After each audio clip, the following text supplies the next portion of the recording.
Hey guys, I'm back and we are playing XDefiant. We're going to be doing another Master of Masteries. We're going to be doing another run for gold. It is double XP weekend. We are trying to grind as many of these weapons as we can. And today we're going to be focusing on the new LMG that they added with Season 2. It's the L86 LMG. And yeah, plan is to get gold on it in the stream. And further than that also, we're going to equip double XP tokens, utilize double XP weekend to get as much progress as we can. But main focus is we're going to be showcasing the first set of mastery camos, bronze, silver, and gold for the weapon. So let's go ahead and see what it is and what's going to be doing, what we're going to be doing for it. So yeah, L86 is the new LMG from Season 2. You earned it through the Battle Pass, at least during the season. I presume there's going to be some challenge to unlock it once the season's over. And yeah, this is like one of the more mobile kind of. It's like an assault rifle LMG hybrid, more LMG than assault rifle though, right? But I decided to lean a little heavier into the LMG of the aspect and not lean too didn't want to go too far to the assault rifle potential. So thrown on like a larger mag and all just to get the full LMG experience maybe or something like that, right? So yeah, that's the plan. We're going to get gold on this. Like I said, double XP weekend, I'm going to throw on double XP tokens. So there are plenty of... we're going to get through a lot of levels and probably blow past gold pretty quickly. So more than likely, we're just going to play a certain number of games with the various camos that we've unlocked, bronze, silver, and then a quick game with gold. Yeah, we'll get gold before that, I'm pretty sure, because of the XP tokens and stuff like that. So let's go ahead and see what is what. So we're already at 157 of the 200 required for gold. So like I said, with the double XP weekend and tokens going on, we are definitely going to blow past gold well early into the stream. But just for the sake of the stream, we're going to play a little bit with bronze, play a little bit with silver, and then equip gold for the last game.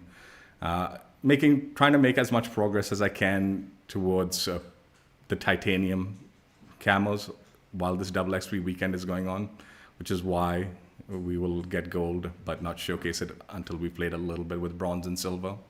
So let's go ahead and see the build. This is the build I'm using for the L86.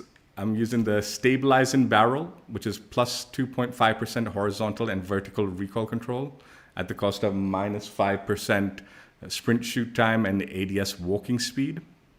I found this gun like bounces around a lot. And I think it's more visual than anything else, but I still felt having something to like stabilize the recoil a little bit was useful. The vertical grip, plus 10% vertical recoil control at the cost of minus 5% ADS walking speed and ADS speed. Again, it bounces around a lot. So I was trying to minimize that as much as I can. Reflex sight, plus 1 sight picture. Extended mags, plus 30 magazine size at the cost of minus 15% reload speed and minus 5% movement speed. Yeah, definitely wanted to lean a little bit more to the LMG having the larger magazine. So avoided the smaller like base magazine sizes and went with the large mag for it. You do move around slow with it. It does affect your movement, but I just thought it was the better move for this gun. And then quick draw grip, plus 10% sprint shoot time and plus 10% ADS speed at the cost of minus 15% ADS stability. So just a little bit of a boost to like aim down sights and sprint out just to help, because LMGs tend to be a little slow with that. So this is the build I'm using. This is what I'm going to go with. These are the stats for the build in case you're interested. I don't know if it's like the ideal build and stuff like that. It's just what I've been using for the gold grind, so we're going to stick with it. Like I said, I think a lot of the bouncing around with this gun is visual, but So you might not need all this like recoil controlling stuff and all that, but that visual is enough to throw me off. So like I like to just have the confidence that there are attachments that are controlling the recoil and I don't really need to worry about it as much.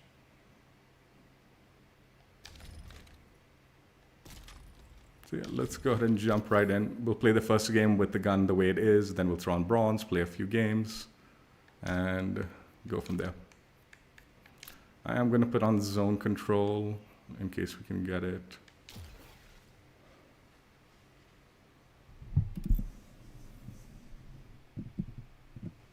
Yeah, and I'm activating boosters.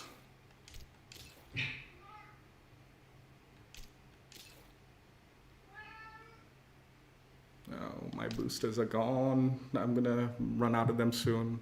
Quad XP will be no more soon.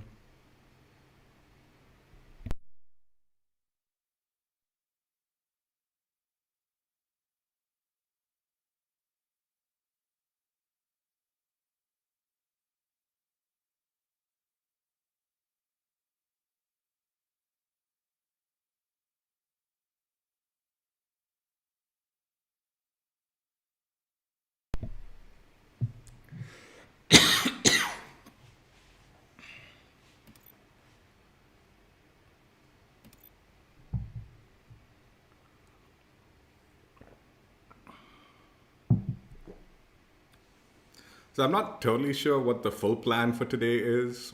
Obviously, gold is the primary goal for the stream today. But after that, I'm not certain. I might jump on, like, I'm guessing the event challenges reset at 6:30 p.m. my time. So in like 3.5 hours from now. And I do have a meeting planned. So maybe if I'll do the meeting, I don't know if the meeting will happen. Like it's been raining a lot, so the meeting's been postponed because of the rain. Let's see if the dude shows up.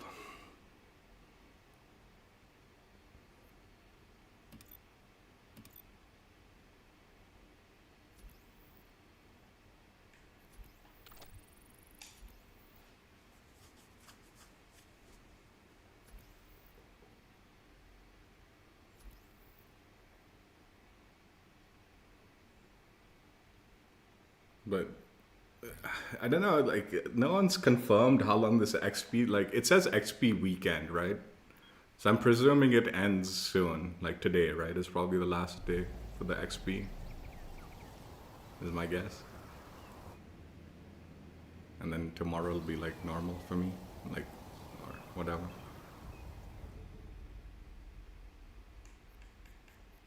Roger. If that is the case, I might play COD tomorrow, Call of Duty, because there's one thing I want to do in COD before new game kicks off. The last stream for Modern Warfare 3 possibly, while its active life is going on.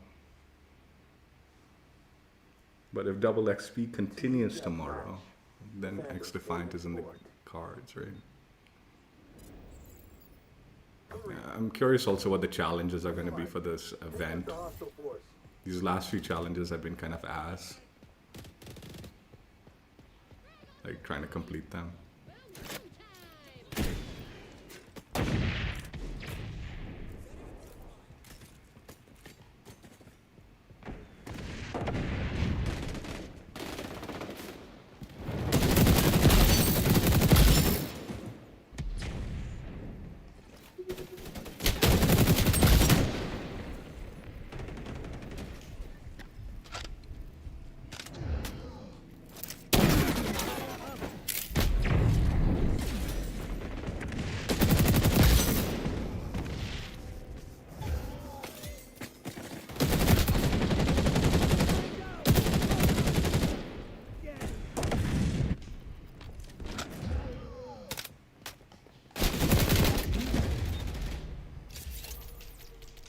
Depending on the challenges, maybe I'll jump on or maybe I'll just do it off stream.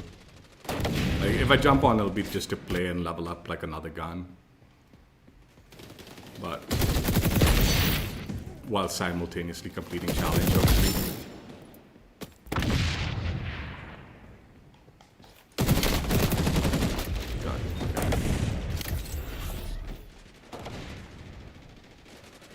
We'll see.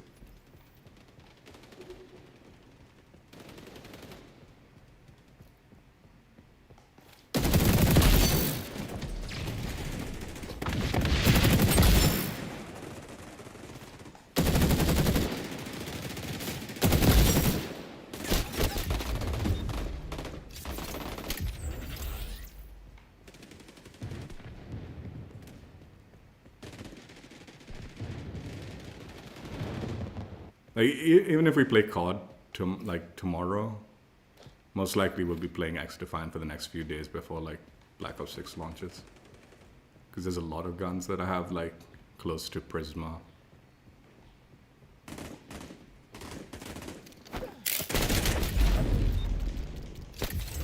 We want to complete some of those before Black Ops 6 comes out. And there's actually some streams. I still want to check out the Battle Pass. I still want to check out the Battle Pass blueprint, the AK. I want to do a stream for that. I do want to do a stream for the like blueprint on this event, just to talk about it. Like give my like I was looking it up, dude. Everyone said the same thing though, you know. I'm not the only one. I don't even know if it's. I mean, I guess still worth putting it a stream and giving it feedback.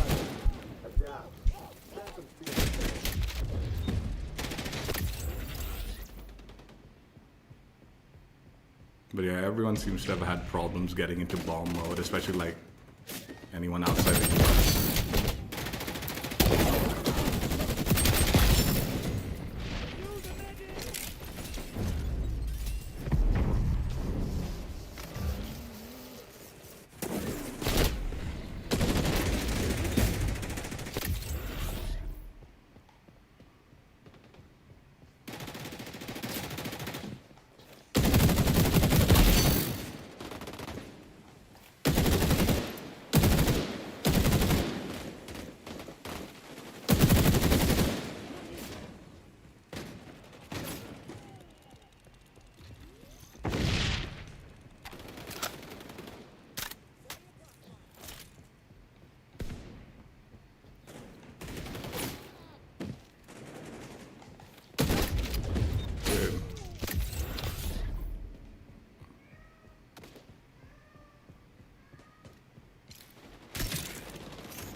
Guy keep pulling to the left longer than he goes for some reason.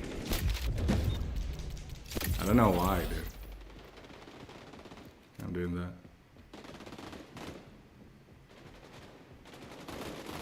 I'm expecting him to move faster and further, and then he doesn't go in that direction I'm expecting.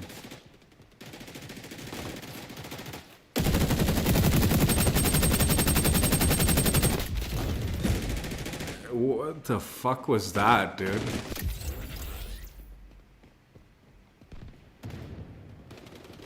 Was that on my end or the game's end, dude?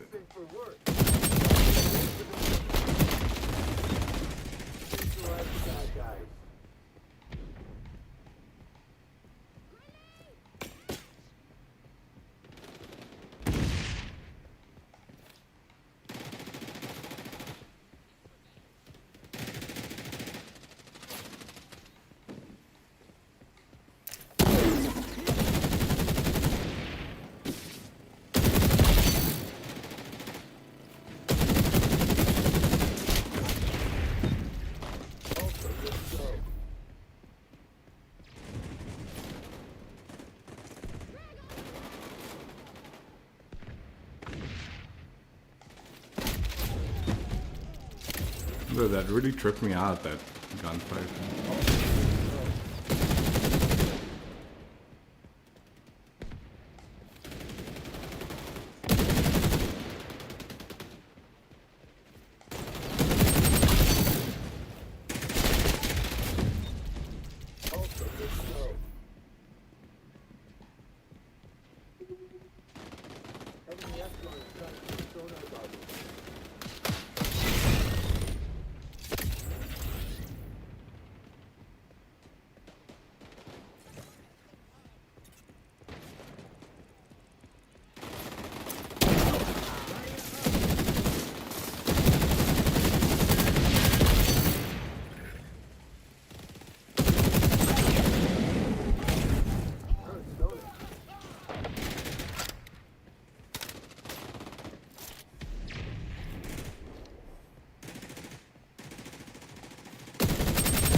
Dude, are you kidding? Also, now's the time to bring it home.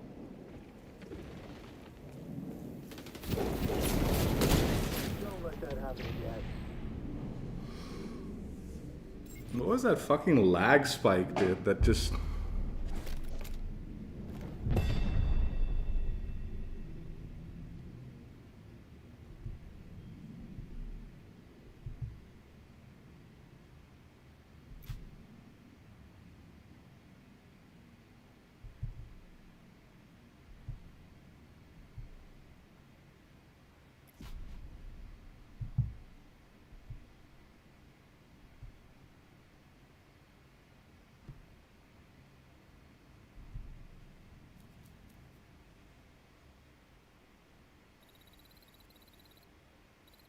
No, it might have been on my end. My connection lagged a little bit. Yeah. Looks like it started the connection or something. I was shooting that guy forever, man, and he just wouldn't die. Maybe it was my connection. Bronze. There's good coverage on this weapon. And like the attachments and all, like, don't mess with it too much. Obviously the magazine sort of changes, but gun's got good coverage.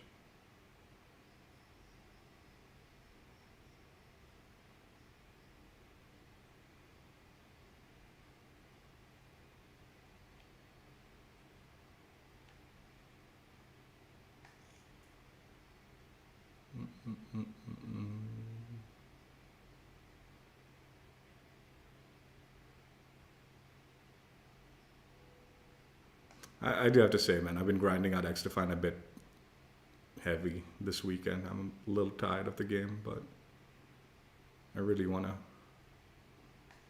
push for as much as I can get completed before it becomes harder with the new game coming out soon.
Domination comes naturally to us phantoms.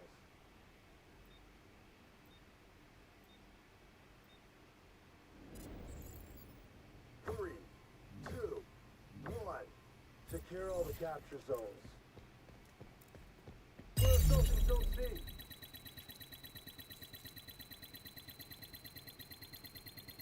We're moving on Zone B. We got the zone.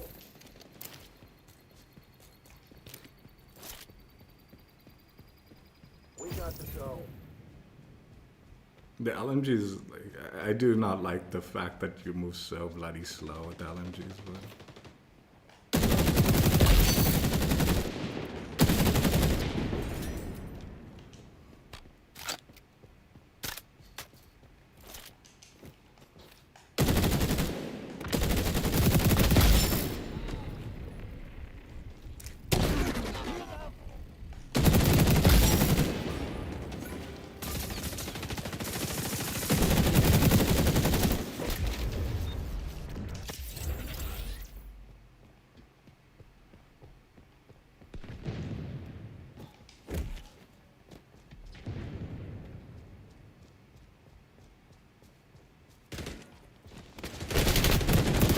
Dude, hip fire or not, that was a lot of shots like directly into the dude. Team capturing Zone A. Capture zone contested. Enemies on B. Light them up.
Yeah, you know, I've been wondering in this game, like some shooters, right? When you fire the gun, it comes from the center, like this right in front of you. It's not actually coming from like front of the barrel, right? I'm wondering if this game is like that. Because there's times where I'll stick my gun where the barrel is outside the like enemy barrier, and I'll start shooting, right? And it'll get hit marked by the barrier.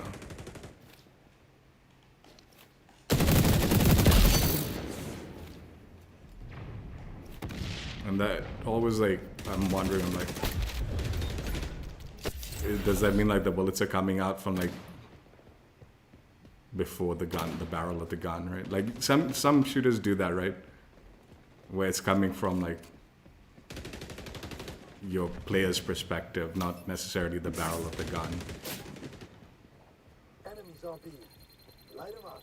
Zone contested. Down.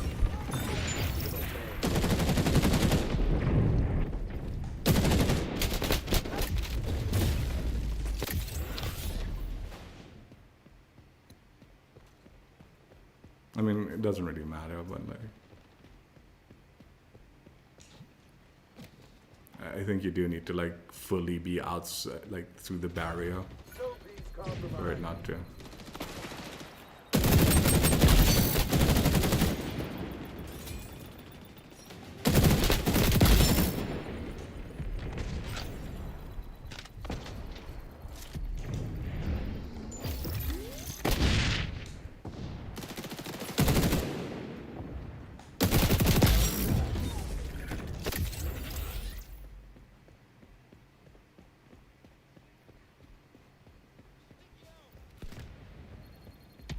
Zone compromised.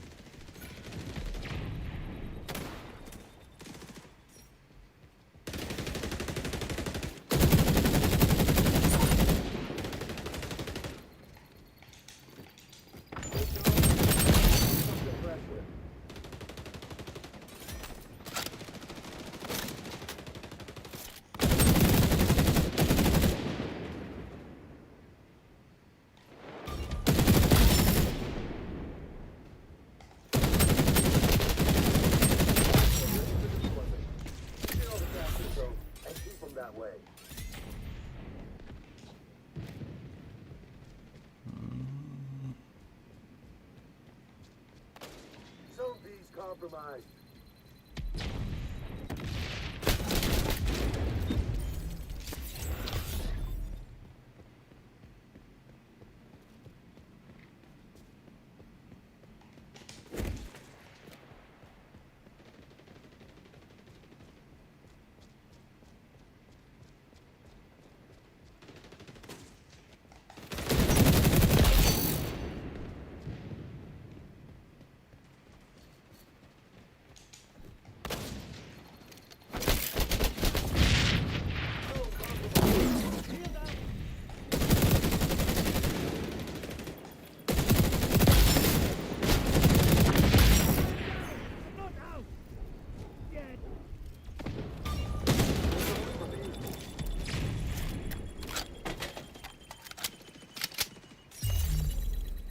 I mean, let it fucking roll, dude, who cares?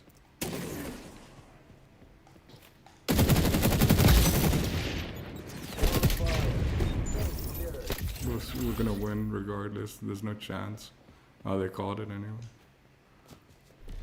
I mean, of course we was.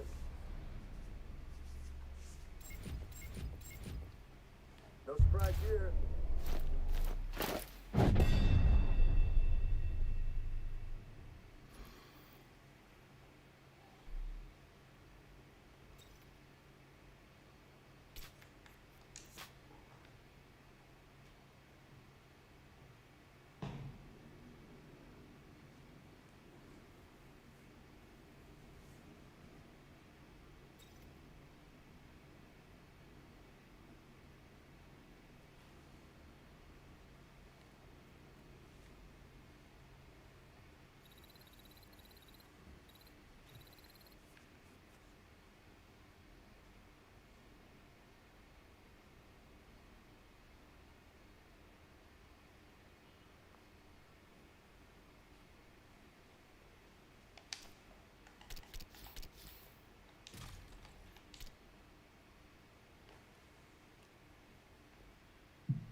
I'm gonna go open these doors now with this fucking noise.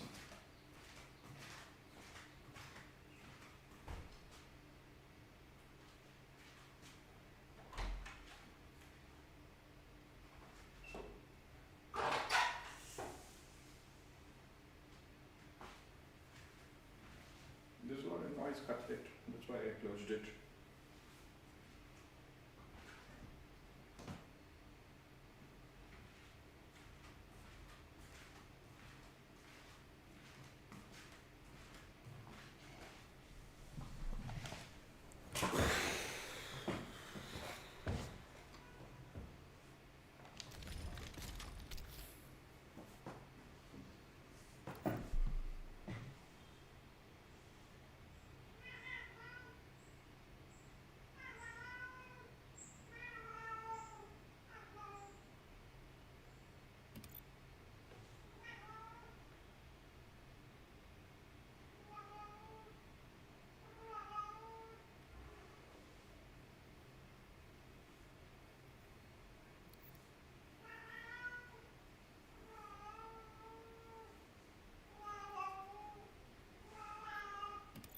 What's going on, Cutlet?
What on earth is going on with this, man?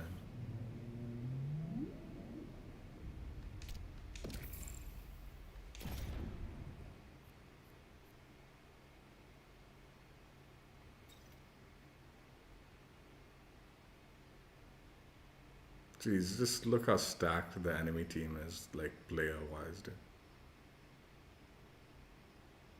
All level hundreds except one. I'm like, there's only 2 levels. Yeah, whatever. You're on defense. We'll see. Not like that matters.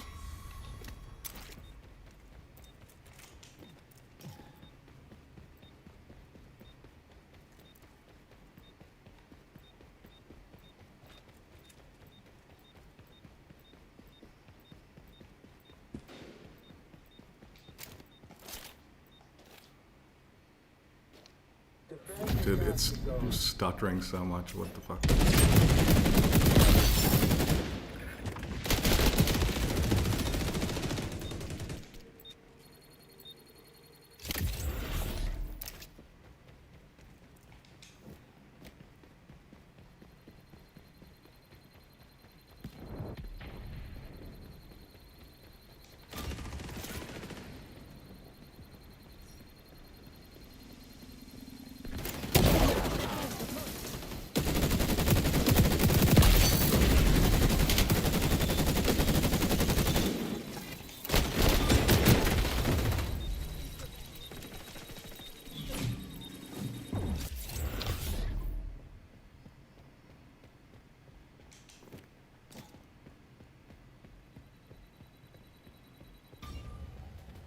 West report.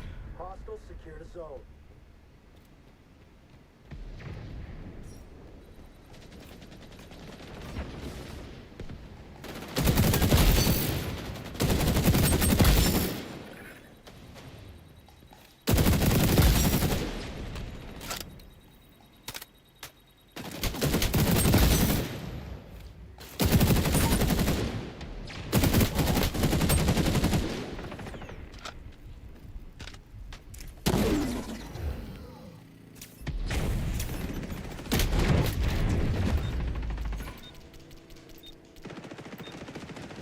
Enemy intruders out of our zones.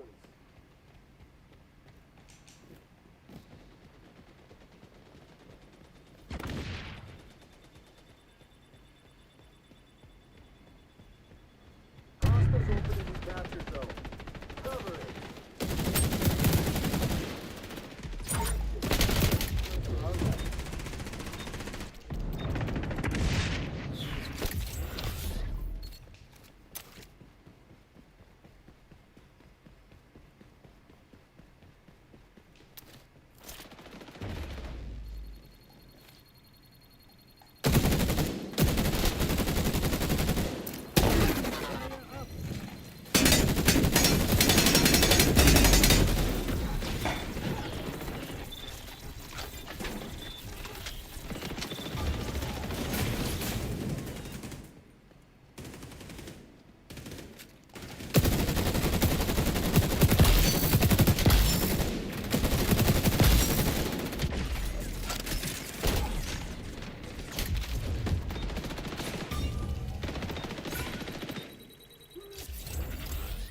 Enemy echelon is tracking with sonar goggles.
this team is dog shit, man. Fuck.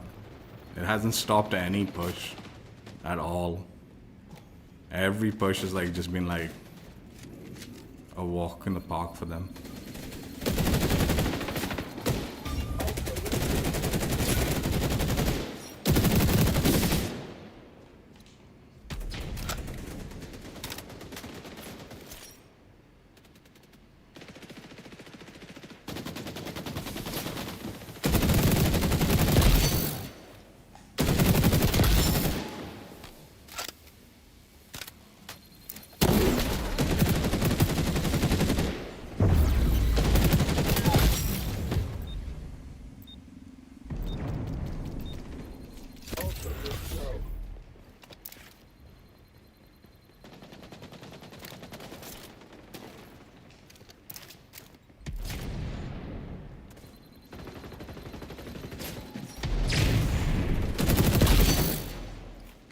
Ready for deployment.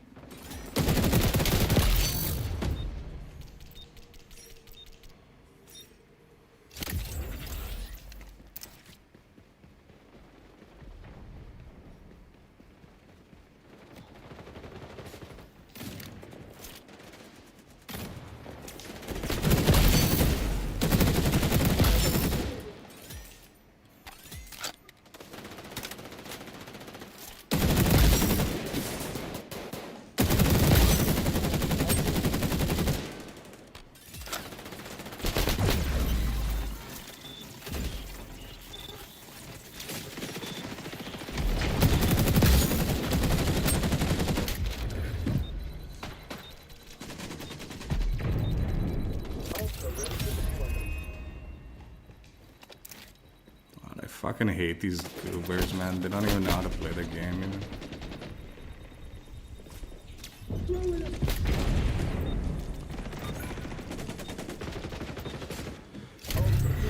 Look at the scores, man. How are you so bad, man? Just fucking uninstall, dude. What are you guys doing, man? Mission update. You're on attack.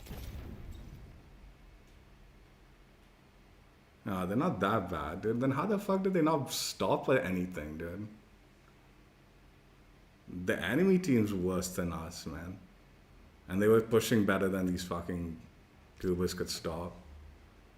How, man? Our team was fucking slaying. I thought they were getting annihilated, dude. How the fuck did they not stop any of those things? God.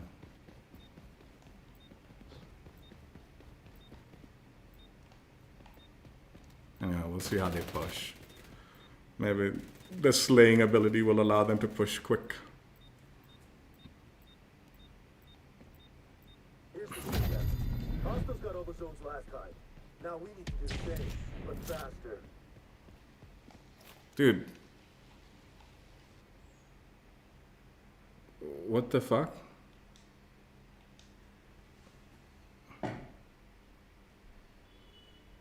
Is that my connection? It is my internet, dude.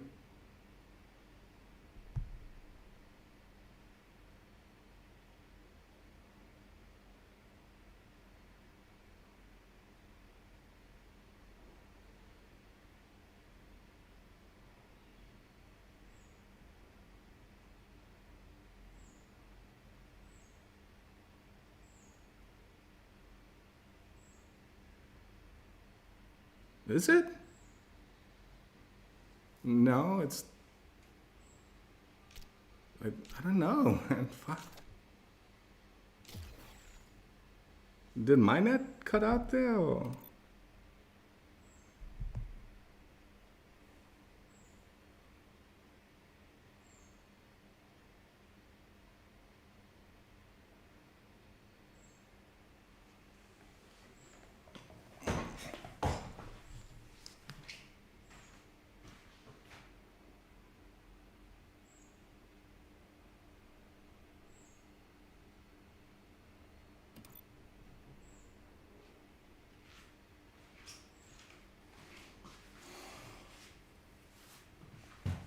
There might be some issues with my internet right now.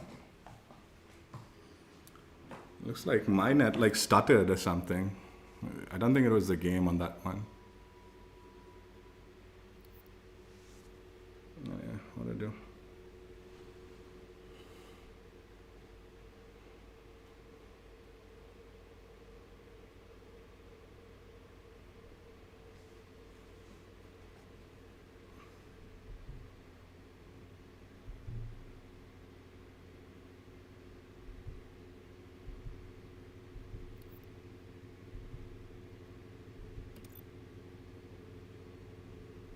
It's okay, whatever. There was hope in that game, dude. The teammates, like I said, was slaying out. I think my internet might be janked today. It's like the second time that's happened. Dude, don't tell me they're fucking doing this shit again.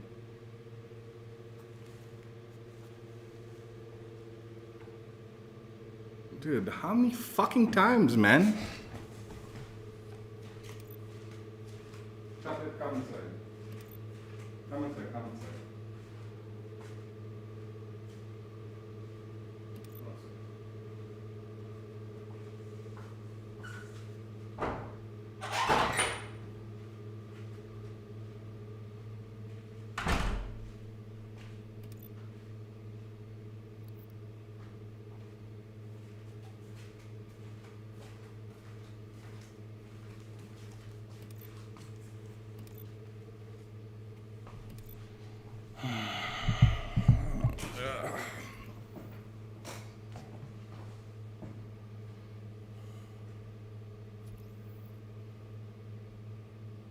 They had caught that pretty fast. It would have been a bit of a struggle to win that one.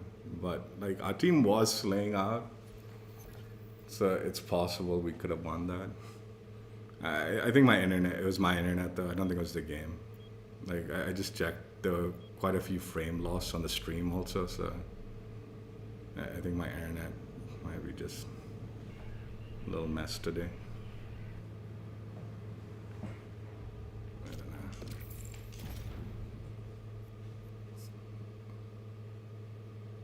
Possible.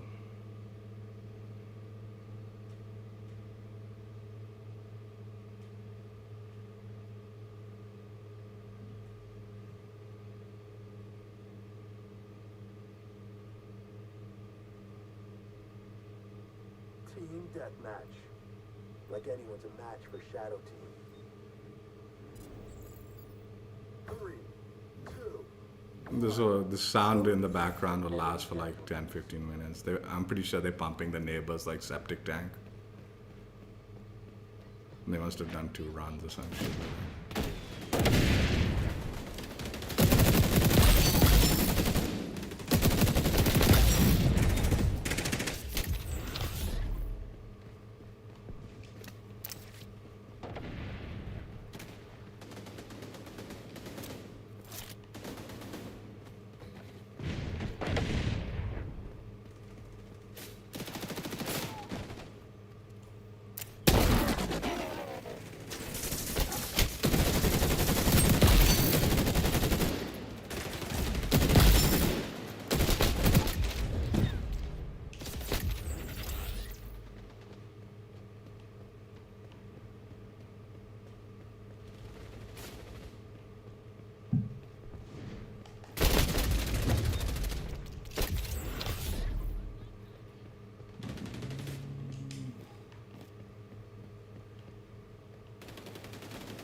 This is not a LMG friendly map. Honestly.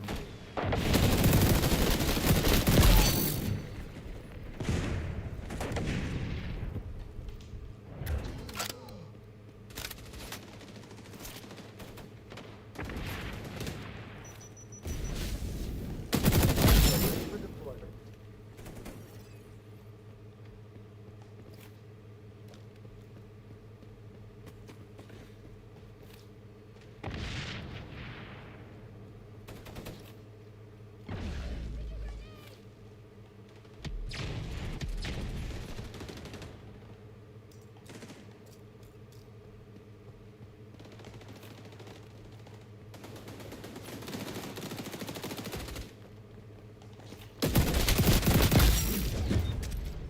Ultra, let's go.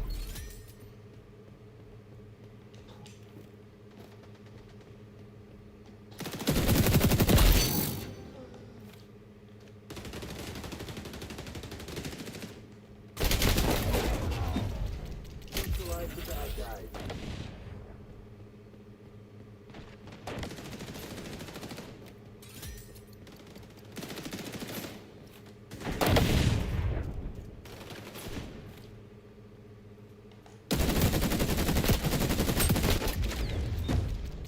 Ultra, ready for deployment.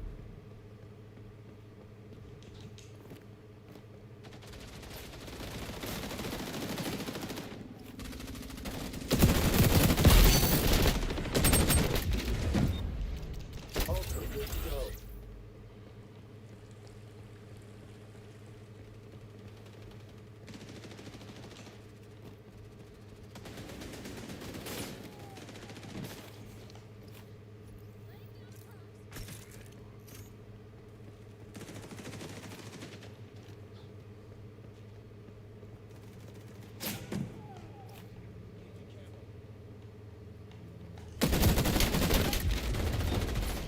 Ultra, ready for deployment.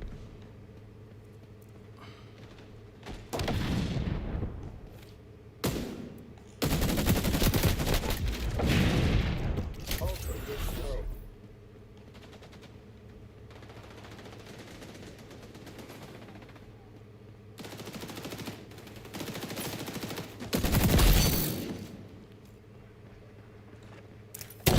Barrier deployed.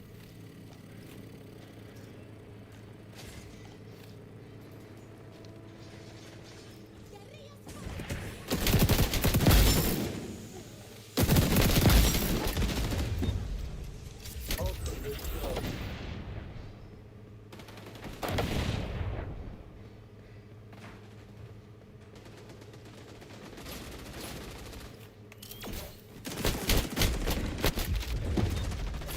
Ultra, ready for deployment.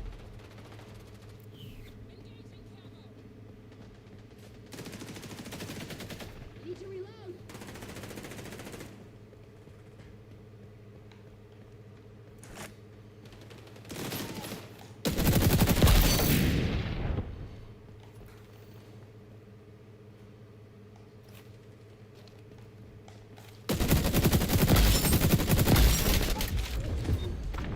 Ultra, let's go.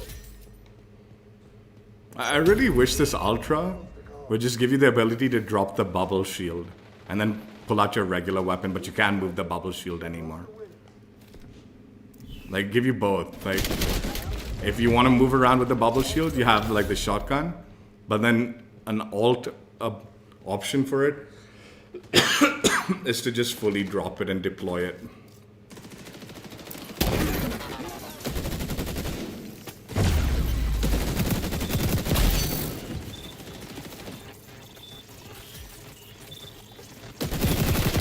That's how Shadow Team does it.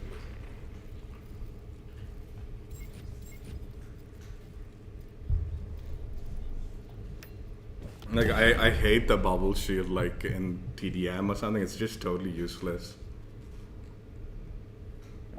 Because that shotgun has no range, right? The bubble shield thing. They need to like actually run into your bubble for anything. And who's gonna run into your bubble into in TDM? So unless you're like around like a lot of teammates, then you can protect them. But in TDM, teammates don't want to be like hanging around. They just want to be doing their own running around. So it just becomes like the most pointless like ability in that mode. Whereas if you could just deploy it and just drop it down, then you can at least use it like a regular shield. And then it's like, okay, then it's somewhat worth it, right?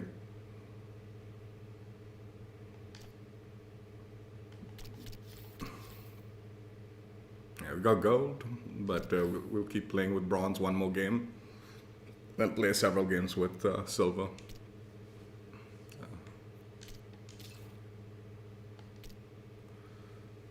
We will keep going.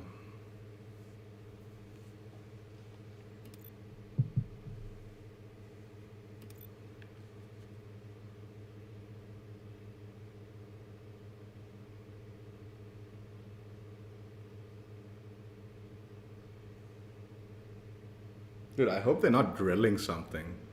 I think they're just pumping something. I don't know. I didn't check.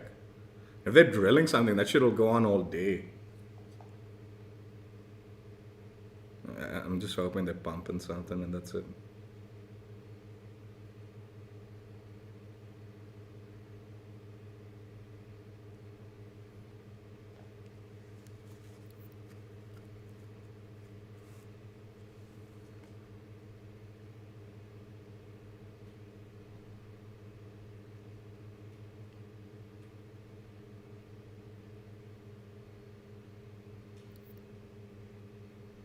And they didn't even fix the complete matches in a row special event challenge. Huh? So no one even got the weapon XP token from this set of challenges.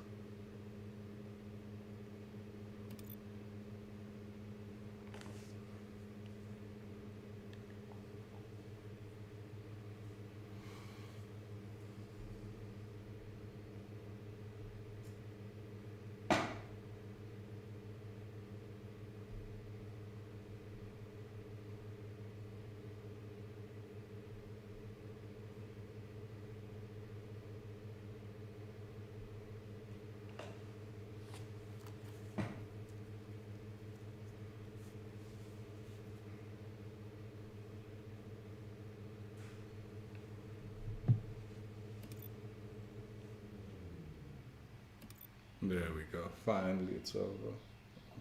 I can't imagine them coming back. I think 2 tanks is usually the max they do. Well, actually, they might do a third. But fuck, who knows? Let's hope that's the end of it.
Middle East? Why are we fucking being sent to the Middle East?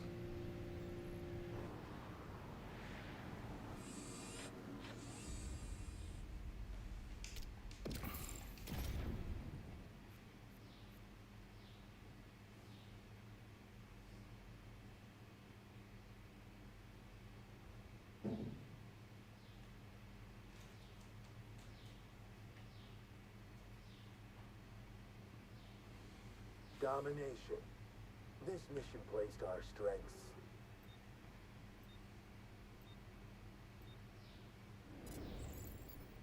Three, two, one. Secure all the capture zones. We're assaulting Zone C.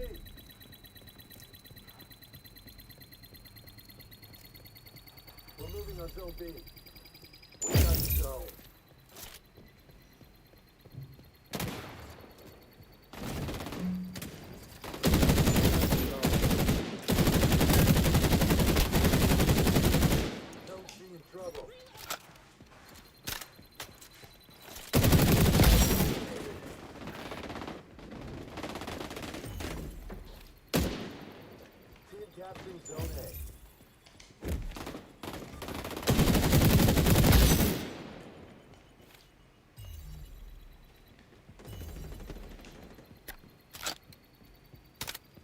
We hold all the zone.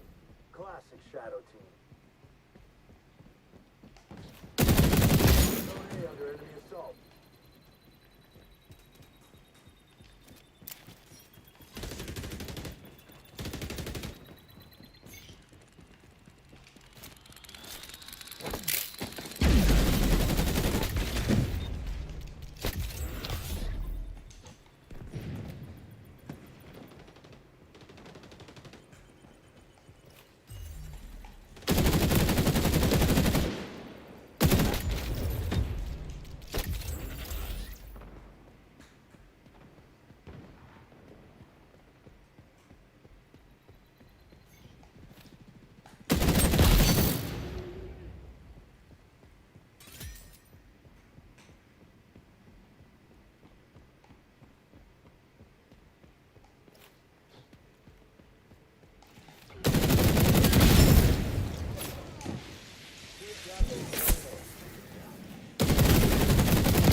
Don't see in trouble. Enemies on B. Light them up. Zone secured.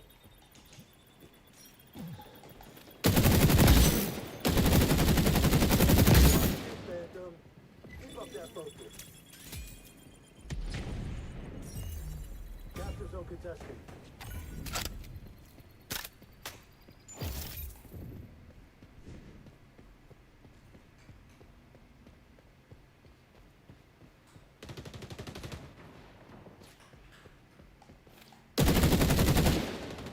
Zone A under enemy assault.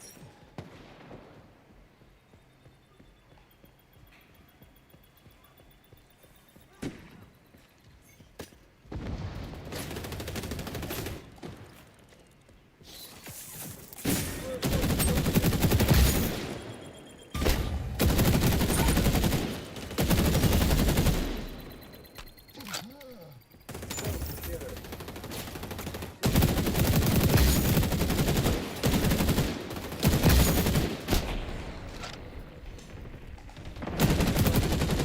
Light 'em up. We hold all the zones. Classic Shadow Team.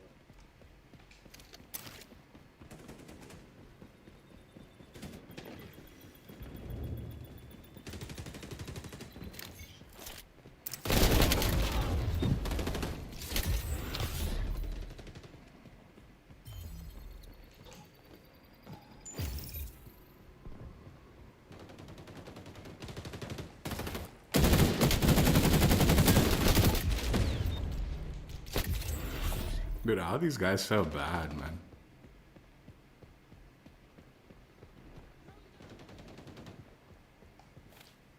Zone C under assault.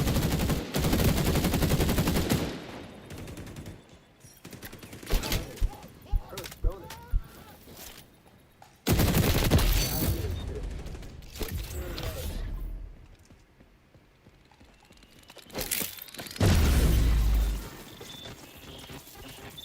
Dude, when that spider bot locks onto you, it'll just ignore other people for some reason.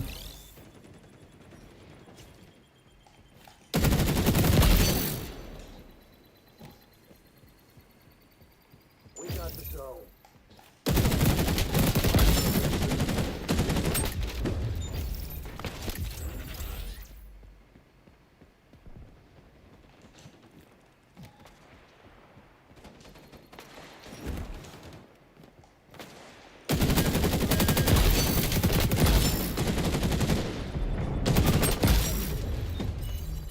Secure the capture zone and keep them that way.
under enemy attack.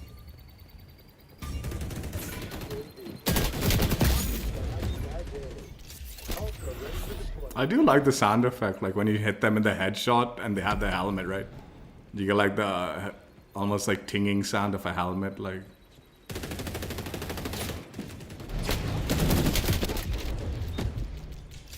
I didn't notice that until just now, but it's interesting.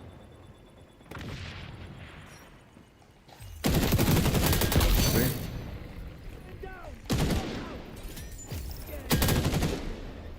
Can you hear that?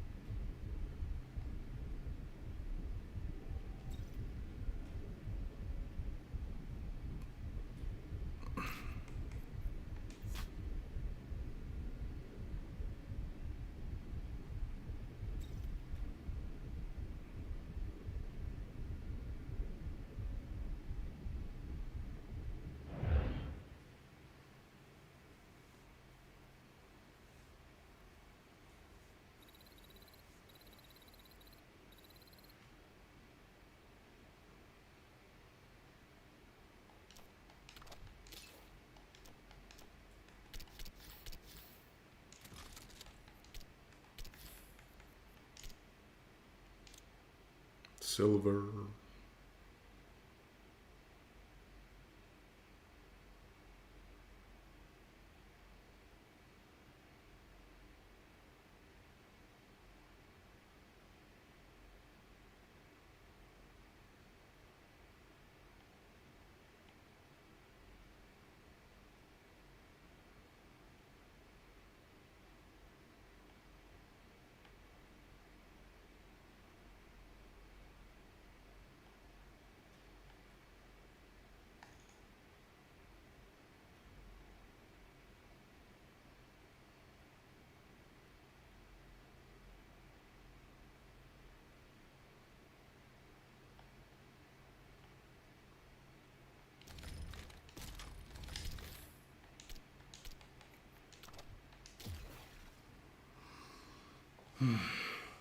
LMG is like a slow, man. Actually, it's a good, like, it's very effective a weapon, but I find the playstyle boring. But it is effective.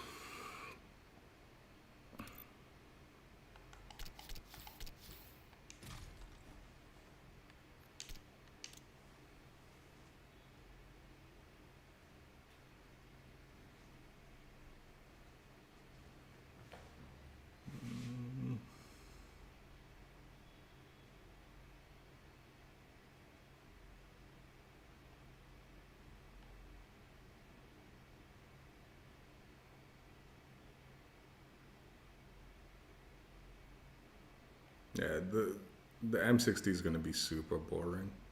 Hard hitting, I'm sure, but it's just gonna be so boring grinding that out. I probably should have put a little time into leveling that up during this double XP weekend.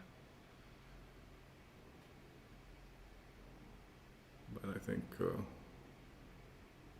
now that I'm running out of tokens and all, we've run out of time for that. Just gonna put it into the MP5, the remaining tokens. Pyro, what's up? Welcome. I'm doing good. Doing good. I'm just very sleepy playing the LMG class. Okay, just standing around beaming. Gets a little tiresome. Just want to take a nap while I do my eliminations. How you been, man? How's your day going?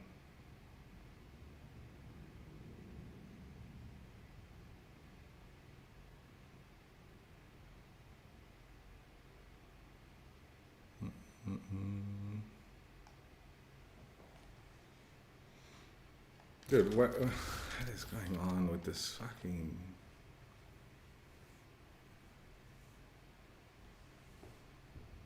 matchmaking?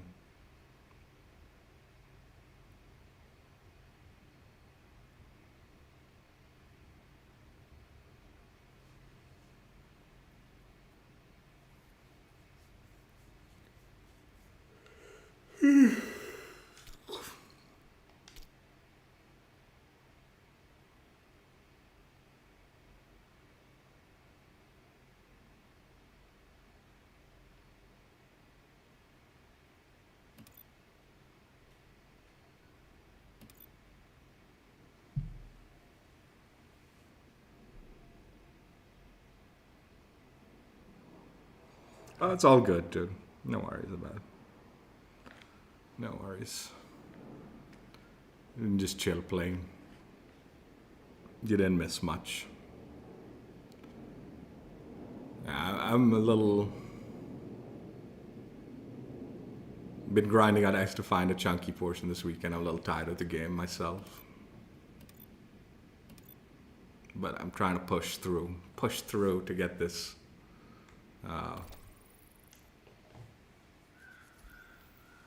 Get these guns leveled up as much as I can.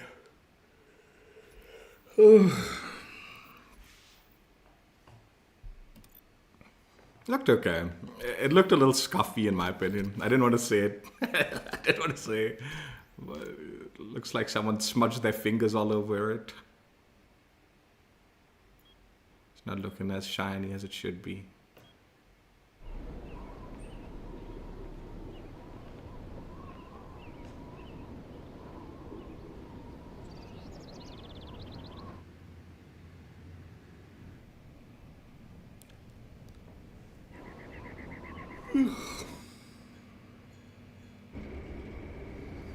God, I am tired though.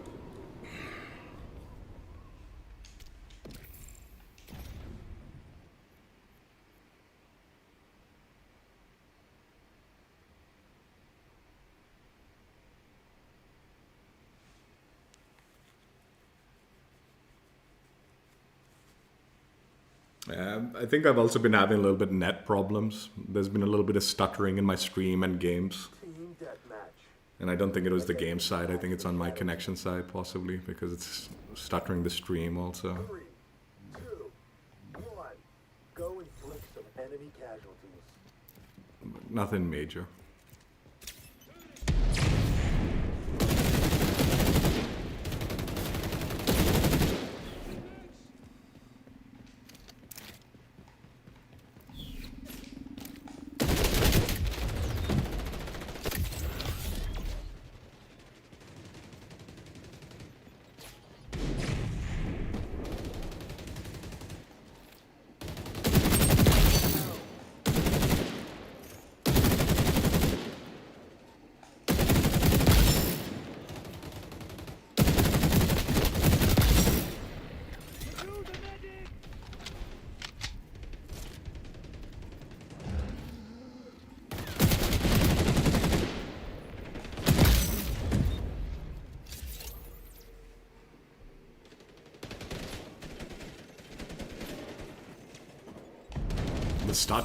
The stuttering I think has been my connection though. I don't think it's the game. I think there's like a dip in my connection quality maybe.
You love the LMGs?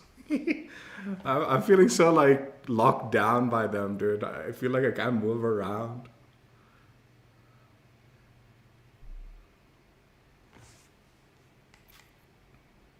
I want to be running and jumping and sliding like a nerd.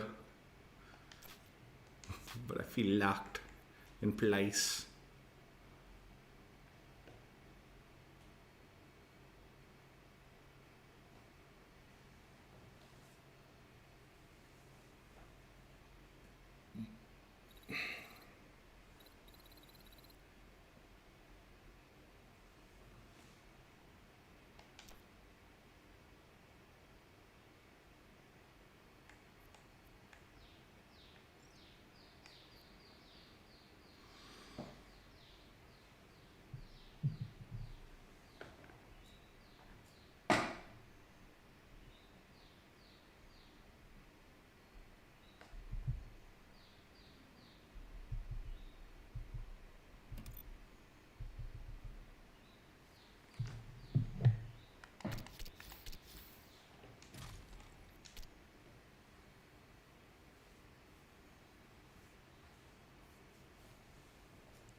Yeah, yeah. Usually you can just keep blasting away that it nullifies all that nonsense.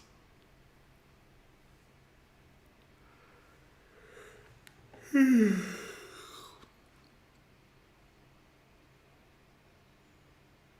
don't know why. I really am very tired today.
No, I didn't stay up.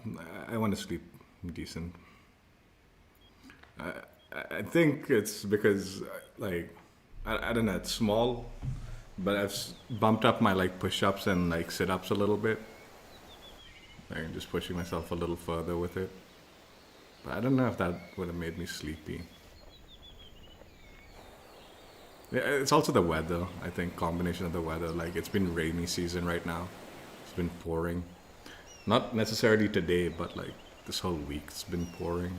So, usually that time of year, it gets tiresome. Usually December and all, also, like, weather and all that, you know, you get in that cozy mode. It's definitely feeling like it's getting to that point where cozy mode, winter time.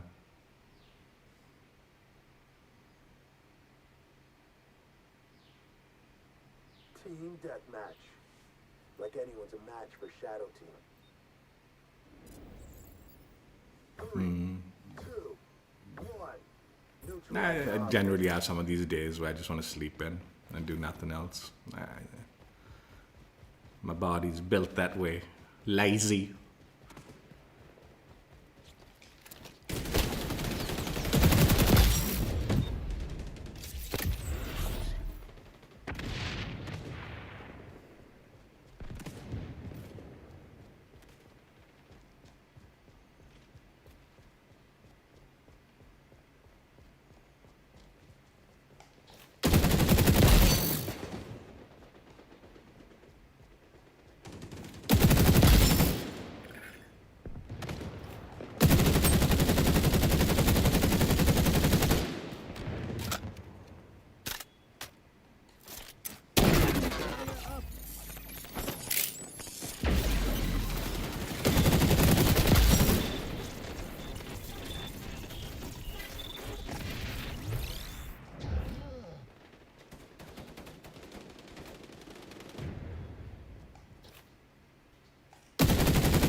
I feel like I know I know like technically this doesn't make sense, right?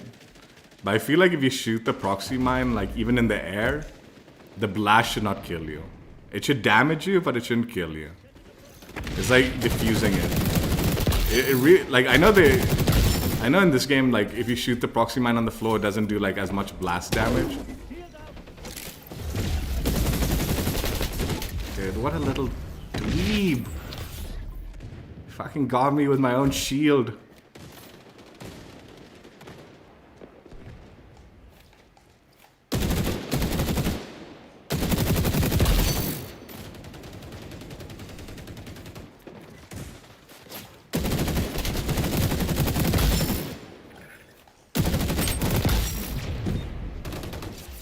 Like, I hate it in COD when you shoot like a fucking mine. Even in finals, man. You shoot the thing, it's the only way to take it out, like these like mines, right? And then you're just setting them off, basically. What the fuck is the point then of taking it out, dude? Like purposely shooting it. If you're gonna just set it off, dude. Like full set.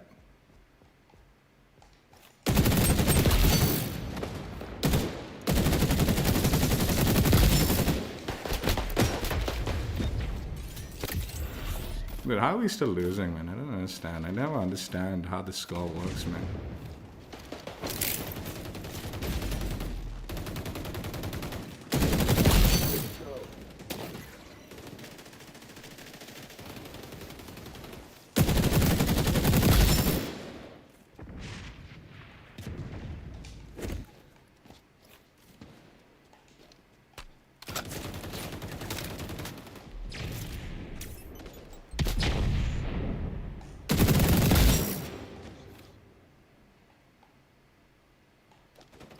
Like I know it's like realistic. If you shoot a bomb, it'll explode. Obviously, I'm not stupid, but it's a video game. This is how you're supposed to be disarming the like bombs, man. In this game, you shoot them, right? But usually when I shoot these proxy mines in the air, it's by mistake. But still, I would like.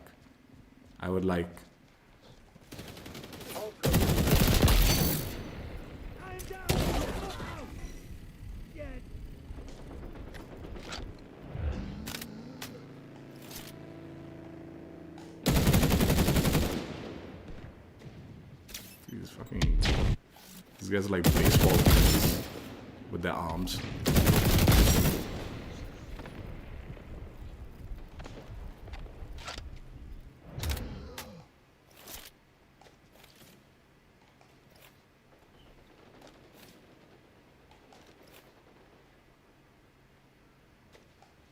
No one's pushing me? Why? Don't you want to get your revenge?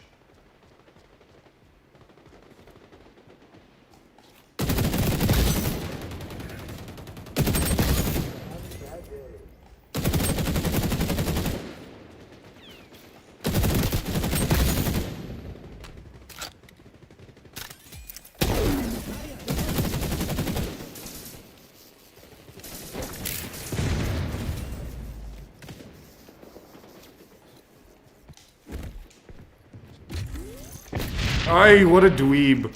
He knew, she knew I was coming back to that spot.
sometimes the team balancing in this game is absurd, man. But again, I'm telling you, other games are worse, so whatever. At least this game sometimes throws you a bone.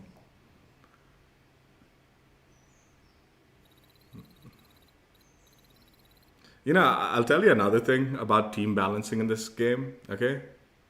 Someone had mentioned this, and like I forget, like I think it was what's his name? Who's been stopping by these last few days? The like the lobbies sticking together, right? Like no disbanding lobbies. It would be reason like if the lobbies won't disband, that yeah, there'll be team balancing, but as long as you're staying in the lobby, the team should be shuffling around a little bit, right? It would just alleviate that like hate for like, man, team balancing sucks in this game. It's like, yeah, just stay in the lobby and you know they'll shuffle the teams around. Yeah, it's still gonna be team balancing, but at least the like teammates will be shuffled around a little bit. That idea of like no disbanding lobbies would solve so many of this game's problems. Not finding lobbies like that Air Space Museum stream, right? Where it took 45 minutes to get into a match. If I just stayed in that like playlist and I stayed in the lobby, I didn't leave the disbanded lobby, right? Once I found a game, it would just go smoothly because it'll be just game after game after game.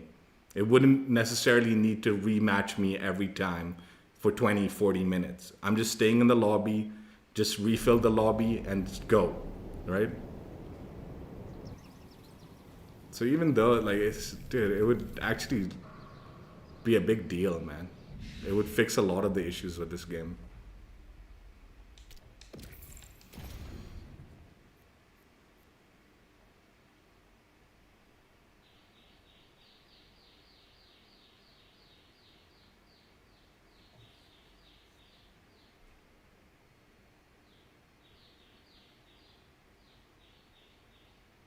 No, that's how it used to be. Like, there was always team balancing in the old CODs also, right? Shadow team. But like the lobbies wouldn't disband. They'd shuffle the teams around.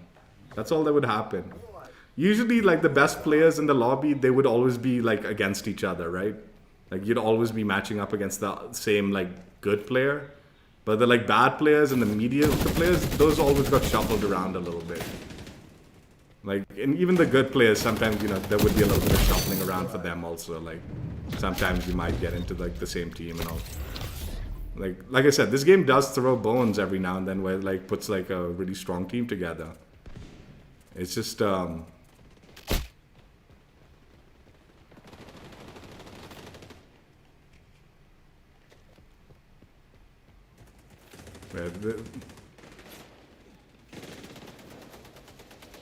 like, it wouldn't make sense not to shuffle the teams around a little bit, right?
Fucking got me finally, yeah. Like, alright.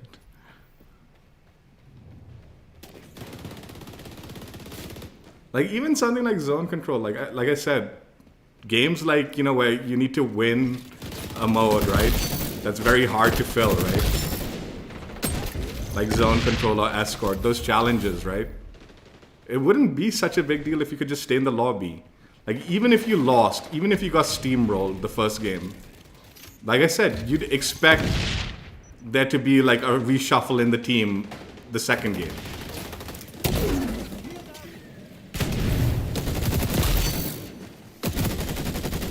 So as long as the team's shuffling again, you might as well just stay in the lobby. Why research on, like, sit there 20, 30 minutes trying to get into zone control? Just stay in the lobby, man. As long as they're not squatted up, you're good, right? Like, I mean, if you're coming against a 6-man stack, then they'll always be teamed together. Then the shuffle doesn't happen, right? In the, like, non-disbanding lobbies. But as long as they're not stacked together and they're teamed up, man, it's like, yeah, we'll reshuffle the teams and get another chance to win. We don't need to search for 20 minutes, only to be dumped into another, like, lost cause because your team is dog shit. It's like, yeah, the team's dog shit, but we'll shuffle it, you know. Maybe I'll get lucky in the next game. We'll just stick with it, right? Who cares if they're bad and we lost the first game?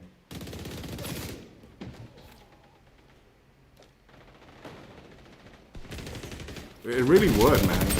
Like, I can't believe they haven't, like, these are the things, this is the thing that I'm, like, talking about, like, why I, like, cuss out, like, well, you know, like, I keep on saying, like, the management on the development side they don't know what to prioritize, right? They're prioritizing ranked mode, even though, like, the bulk of people don't really play ranked mode in this game.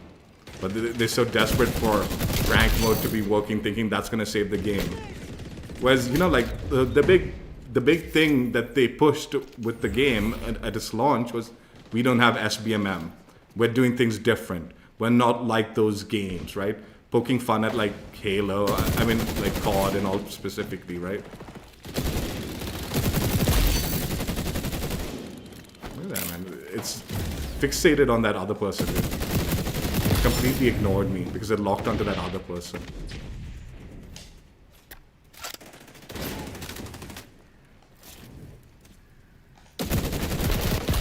Like, in my head, dude, like, I would rather just take a second chance with the reshuffled team than rage quit and have to search for, like, 20, 30 minutes to get back into zone control, right? Like, the only time I'm rage quitting, like, a game like that when I need to be playing that specific mode, the only time I'm rage quitting is if I know the team's stacked. Like, they're like partied up together and there's no chance of a reshuffle. Then it's like, yeah, this is not worth it, right?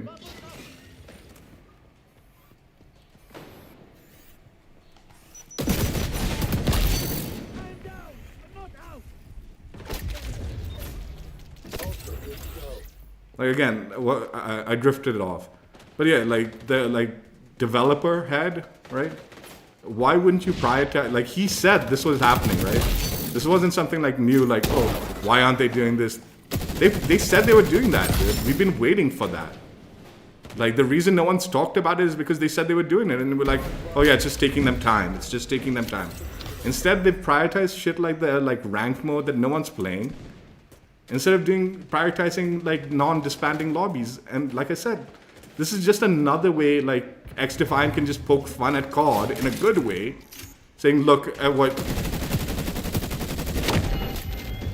Like, COD, like, doesn't have any community. They don't care about their community. We're doing non-disbanding lobbies, right?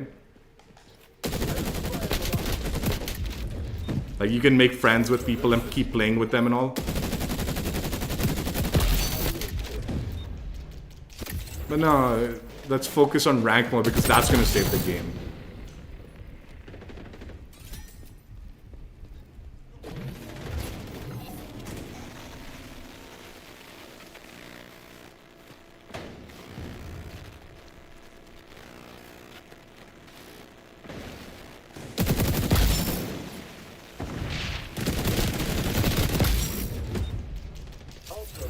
This is what I mean, like, this is exactly what I mean. He doesn't know what to prioritize. Like, I was making fun, I was like, yeah, Activision was probably right for, like, you know, getting mad at them. And that's why, like, they left originally. It's because the dude doesn't know what to prioritize, dude. He gets fixated on things that really aren't as important for the bottom line of the game. Like the survival of the game more than anything else, man. Instead, he's like fixating on things that like, yo, these are like, dude, this is more important. This matchmaking is taking forever, man. In a lot of countries. Not like, dude, you know, the issues going on in Australia too, where like they cannot get into like capture the flag. It's taking them forever to get into capture the flag. So it's not just Asia. This is not just an India problem, dude. This is a problem that's going on all over, man. Like a lot of these modes are dead. And it's taking forever to get into those modes. These challenges are just exacerbating that like issue. Like, dude, we can't get into capture the flag. We can't get that reward. They removed bomb from like the only playlist we can get into, air and space. Now we can't even get into bomb on the regular playlist because no one's playing that playlist. Non-disbanding lobbies, dude. That's it, dude. It fixes so many of their issues. But no, don't bother with that. We have other issues to deal with. There are some of the other issues that I agree, yeah, you need to fix these things and all that, but some of the, like, do it anyway. I don't have even if they do non-disbanding lobbies, it's not saving the game, right? It's not bringing back anybody.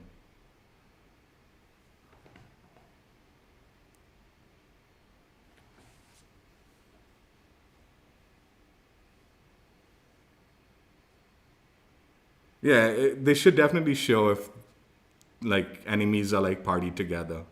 That would be also another nice quality of life. So if you see a like full team of stacked players, it's like, yeah, I don't want to play this. And you can back out yourself. They should be honest about that stuff too. Even COD hides it sometimes, and sometimes they don't. It's like back and forth between whether they are or aren't hiding it.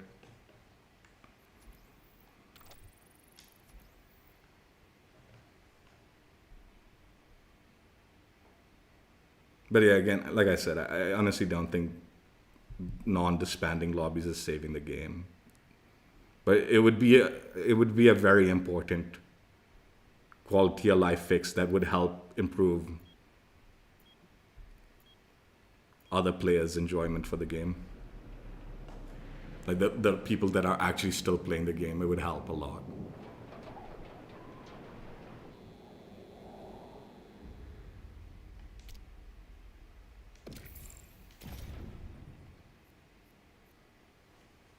Like, even if you can't get into, like, capture the flag, right? But you can get into air and space, right?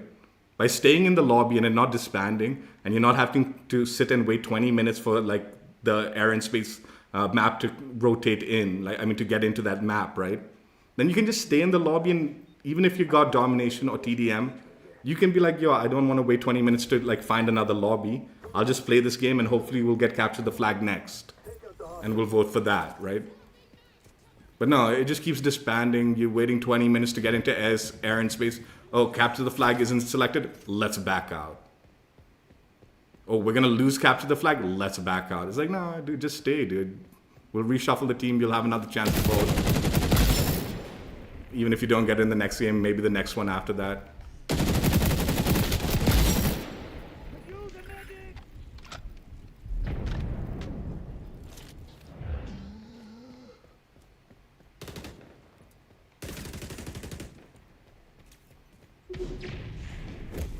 Pretty sure they saw me, but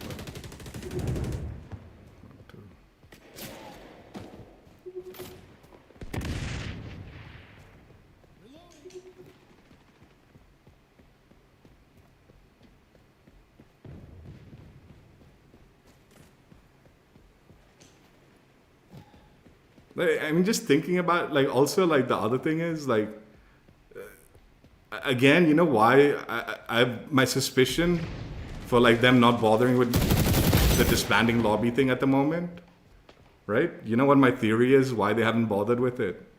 I actually thought about this, and I'm like, this is probably the reason, but it's the same reason, like, they won't put you in a, like, server until you get 12 people. Because if you don't disband the lobby, you'll always be taking that spot in the server, right? So like even if it's not a full lobby, like the match needs to continue going on, right? So like they need to pay for that lobby, that server space. And I think they're trying to penny pinch on the server space. That like, I think that's why they're not doing the disbanding lobbies, because right now, you know, like they want you to get a full lobby of 12 before they even give you the server spot. Whereas otherwise you'd always have that server spot. You couldn't close that. You can't close it until like the team, like someone ends up leaving. Like as long as someone's sitting in that lobby, that server needs to be active, right? So if I get into an Indian lobby, the reason I wouldn't leave that, right? I'm like, no, I'm on a good server, I'm good connection, I'm gonna stay in this. So even if like 6 people back out and 6 people are in that thing, they're holding that server, like, not necessarily, like, they're definitely holding that spot in the server hostage until like they decide to like disband completely, right? And I don't know, man, like, how many, like, each server, how many, like, lobbies can it handle?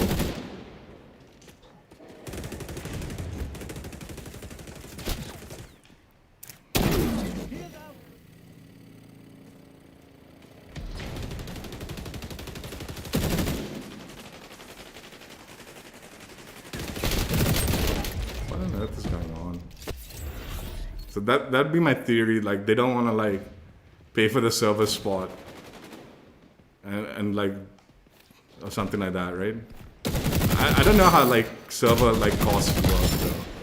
Like I don't know the business side of servers and stuff. Like this is just a theory of mine because it just makes sense. It's like, why wouldn't you do this fix sooner? It's because you're trying to save like as cheap as you can be about your servers.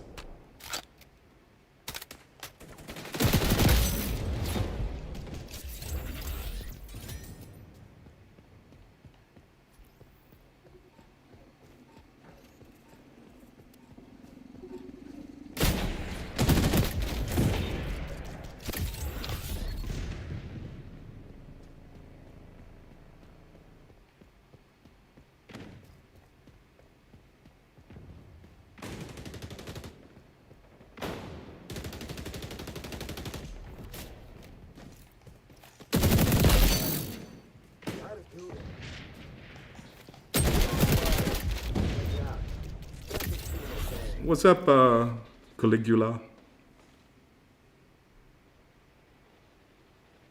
It has to be that, dude. Like, that would be such a, like, huge quality of life that would genuinely just make the gaming experience for everyone playing the game so much better considering the game state at the moment.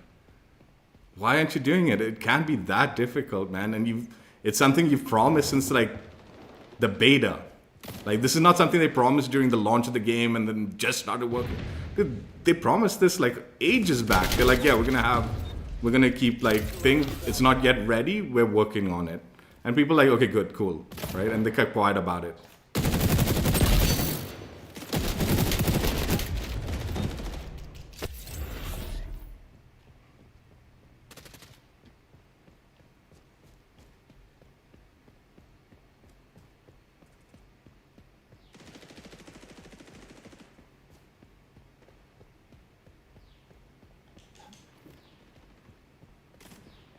Ranked mode disbanding lobbies makes a lot of sense. Keep the disbanding lobbies in ranked mode. But in pubs, it was always supposed to be like, you know.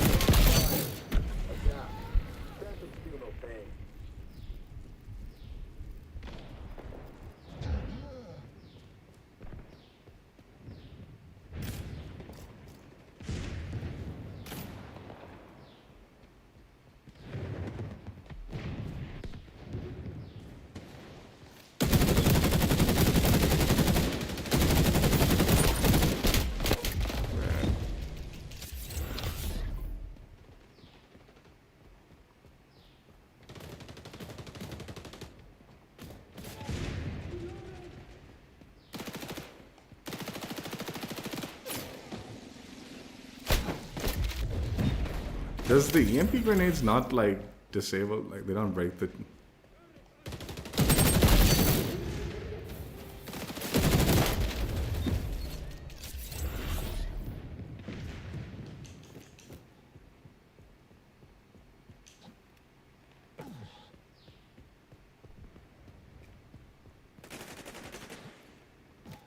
Anyway.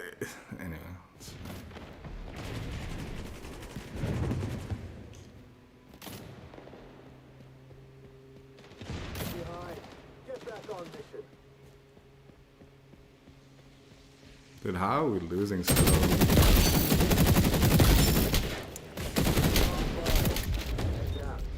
Send the team up there. Ultra, good to go. Dude, they're doing a third one, man.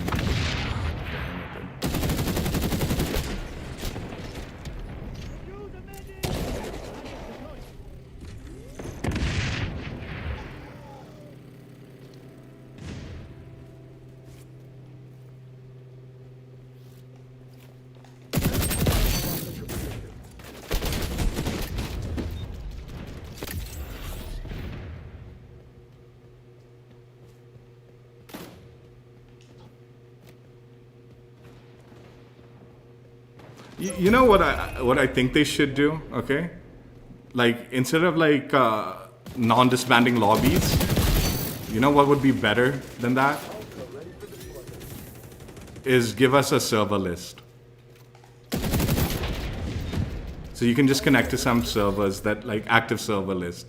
And if like maybe like zone control, there's no server, local server like in zone control, you can either connect to like one of the ones far away, or maybe like try to create a new one or so, I don't know, depending on like I don't know how it works properly, right?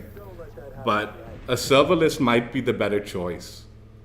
Just give us a server list, because like, okay, say we have a game like in Capture the Flag, right?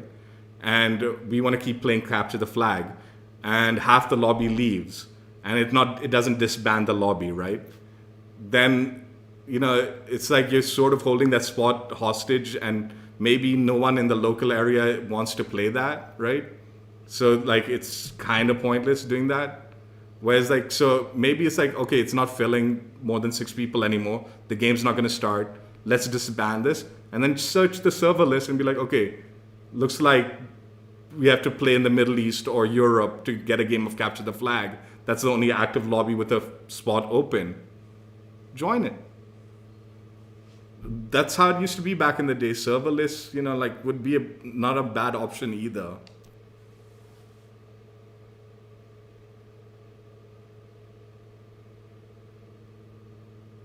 I was thinking about that. I was like, dude, like, I don't know how server lists work and all and how that functions, but that might just be like the better option in some of these cases.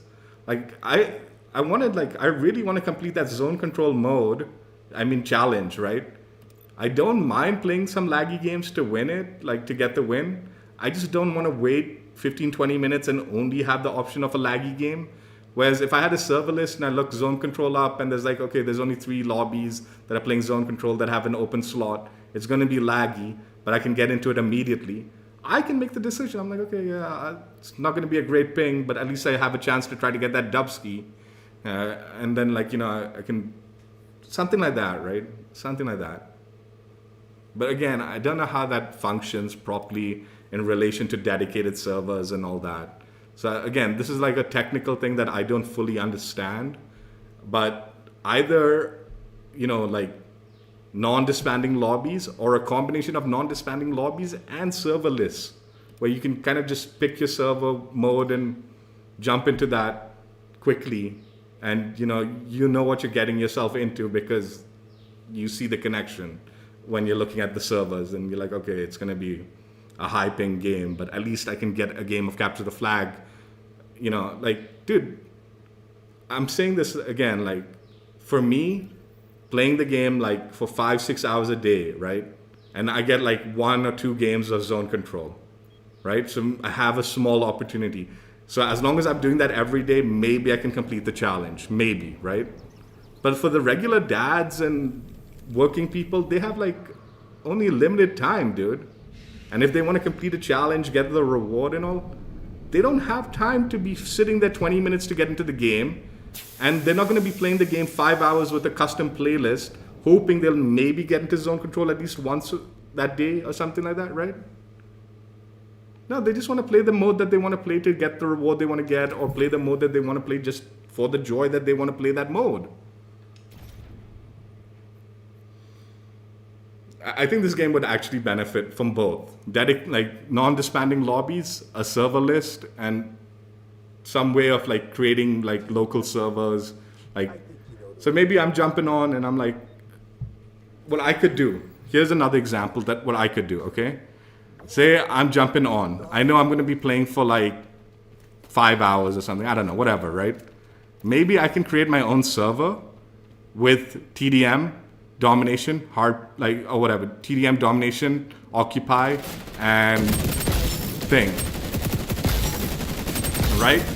Like I'll pick my own preferred modes, but it's my dedicated server like thing. Like I think Battlefield does this all the time, right? Where you can kind of create your own like server like thing back in the day. I don't know, they're definitely not doing that like properly now. They do it like somewhat in the Portal mode.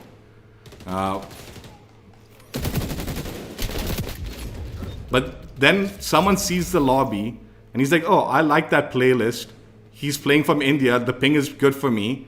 They can just join my server and, you know, like, then they're not like, there's no disbanding to the lobby, one.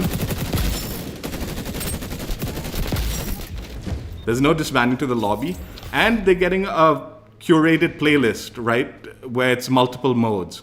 So like, even though the lobby's not disbanding, it's gonna shuffle between TDM, domination, and occupy, and whatever the other fucking mode I pick is, right? I don't know, whatever, right?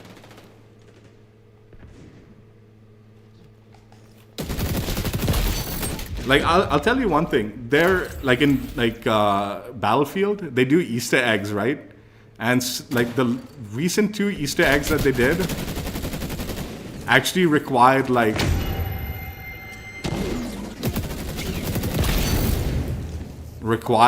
like, you partying up with people and doing certain steps in the Easter egg, right? Basically, people created, like, their own dedicated server in the Portal mode, and were helping each other like earn the Easter egg. It's just a really like community-friendly way of like working towards the Easter egg, because they could create their own little server, and it was titled Easter Egg Server. So you knew what you were getting into, and everyone in that server was trying to help each other out to get that Easter egg completed.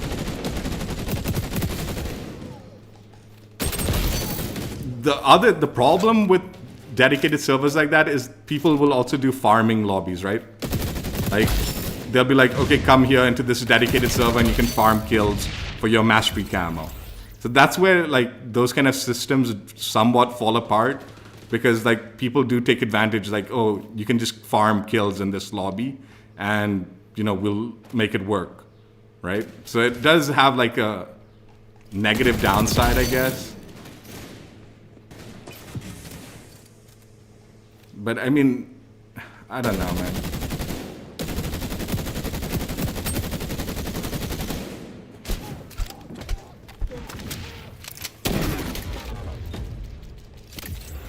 I don't know, like, things like that would help, I think. It would help.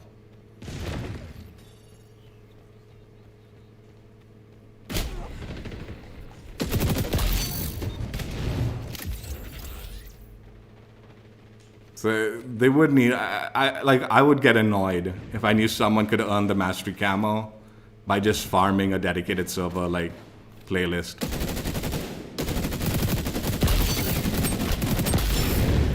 You know, and just bot farming that, or like something like that, or like some cheaters. Like already they're doing that though. Like I've seen, like I've got into lobbies where like someone's basically like just filling the lobby with bots, and then they run around and like kill them. Like it's like one of those Chinese like cheat things that they do, like services they provide, like these like cheater services. They do it in COD also, mind you.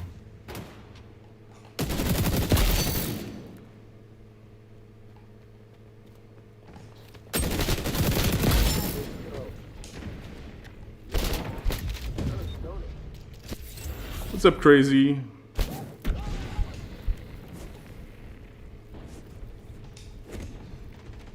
Like Battlefield sort of like fixed that by like you basically couldn't earn XP unless it was a proper player-based lobby. But again, like I said, there are like people that like create fake accounts. They create fake accounts and then they do that.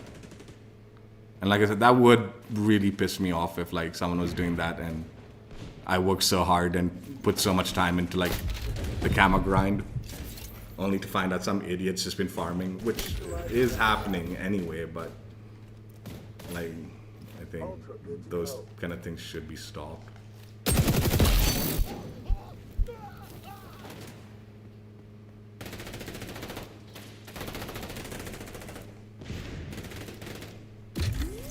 I do think like that idea of hosted lobbies and all, like I'll create a playlist, domination, this, that, and the other, and then that server can be like kind of searched and people can just join it, you know? That is somewhat appealing.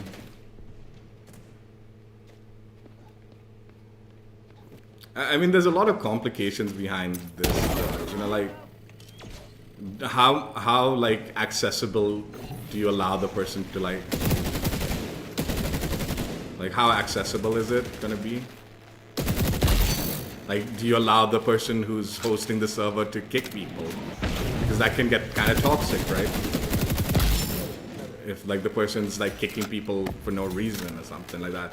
But at the same time, if someone's cheating in your server, you sort of need to kick them, right? Like if you know that cheating or being very toxic or something, you should be able to kick them. Like they should not be allowed to stay.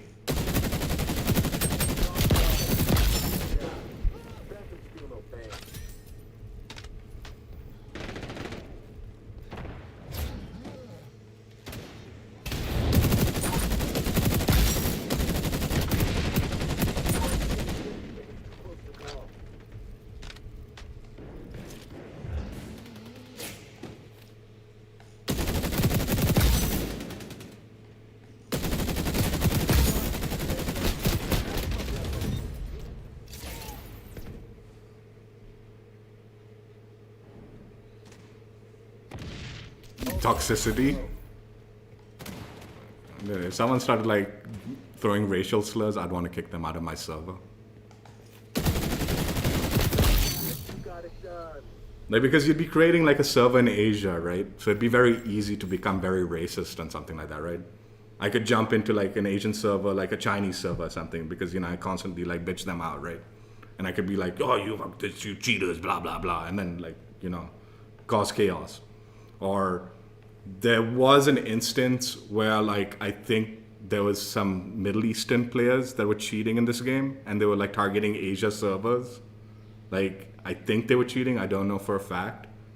And I think they were purposely jumping into Asia servers to be toxic. And it was they had their name was UAE, like 1 and 2. So in that case it's like yeah, you'd probably want to kick that guy out, right? Like you wouldn't want them in your server because they'd see like, oh, it's an Asian server. Let's join it and like be toxic. So again, I know in Battlefield, like, anyway, gold unlocked. Let's go. We'll play a quick game with it, but let's showcase it. Like I know in Battlefield, you can pay for service, like a server slot. So if you pay like a certain amount, you're guaranteed a server, like your own private server that you have control over. I actually wouldn't mind paying for my own dedicated server in like XDefiant. Like if there was a fee, like a subscription fee for a dedicated server that I control, I wouldn't mind doing that. That like I'd pay a little subscription fee. I'll make my own little playlist.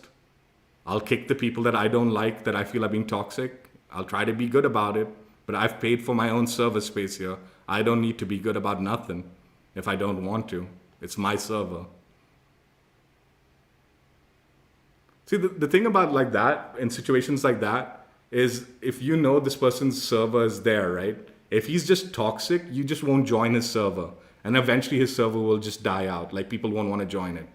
So it is to your benefit if you're one of those people who've paid for that private server to be good about it and try to be like good to whoever's joining your servers. Because then they'll want to keep coming back to your server. If they have a good experience, they have a good connection, they like the modes you're playing, you know? They like the server that you're the private server that they're connecting to.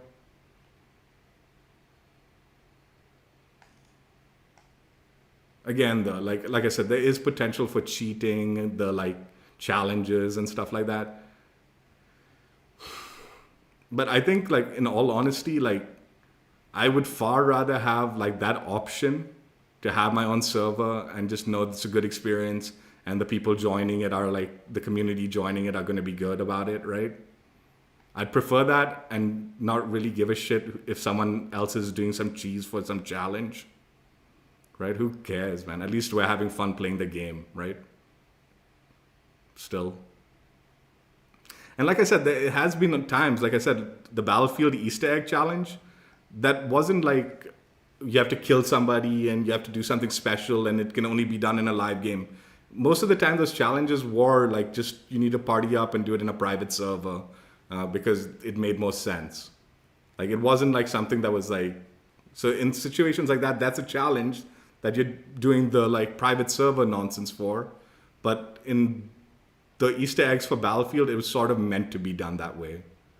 So you can experience the Easter egg without like having to deal with a live game going on. In fact, usually you don't see those Easter eggs happening in the live game because it's just like too annoying to deal with and do.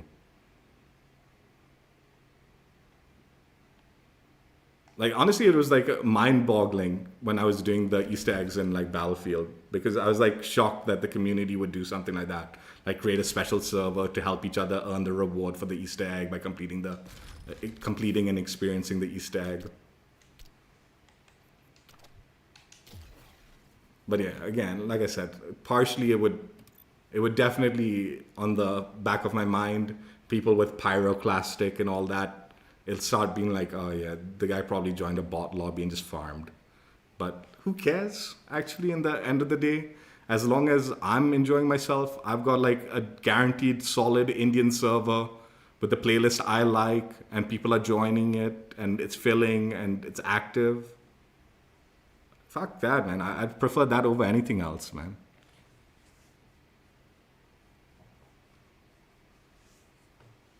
These are like good ideas for XDefiant, man. Like I doubt anyone of those idiots are listening to my streams, but if they are, man, these are things what you should be considering.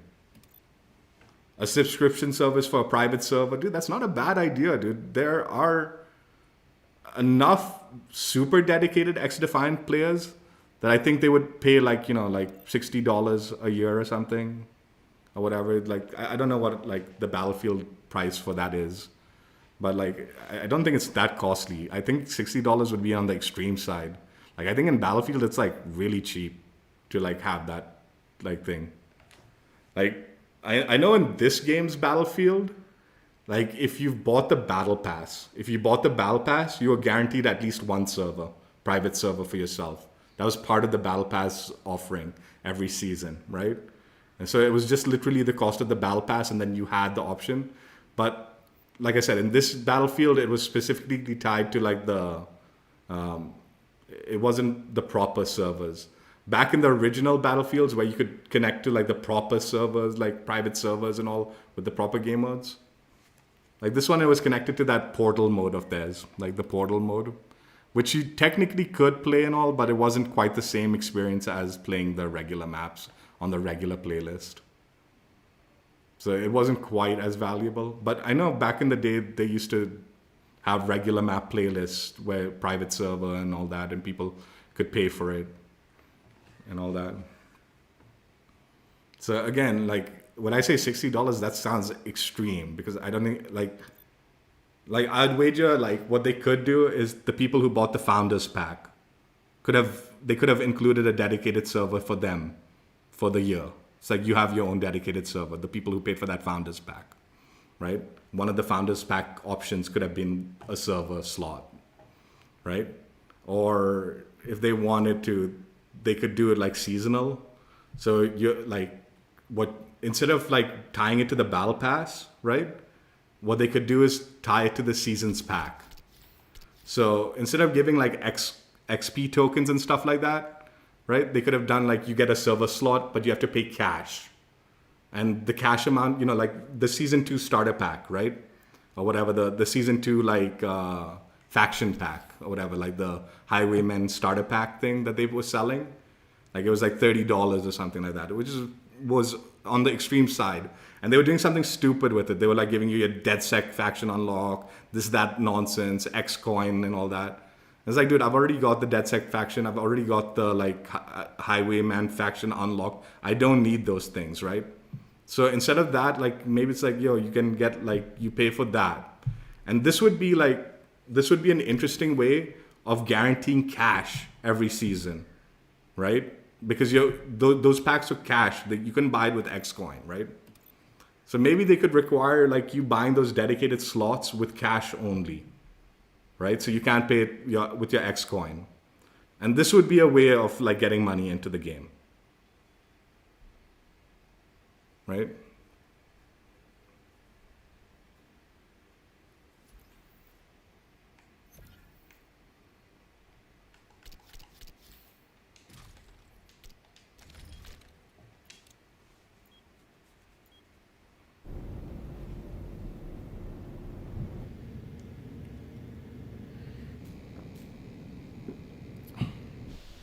I mean, these are still viable options for them.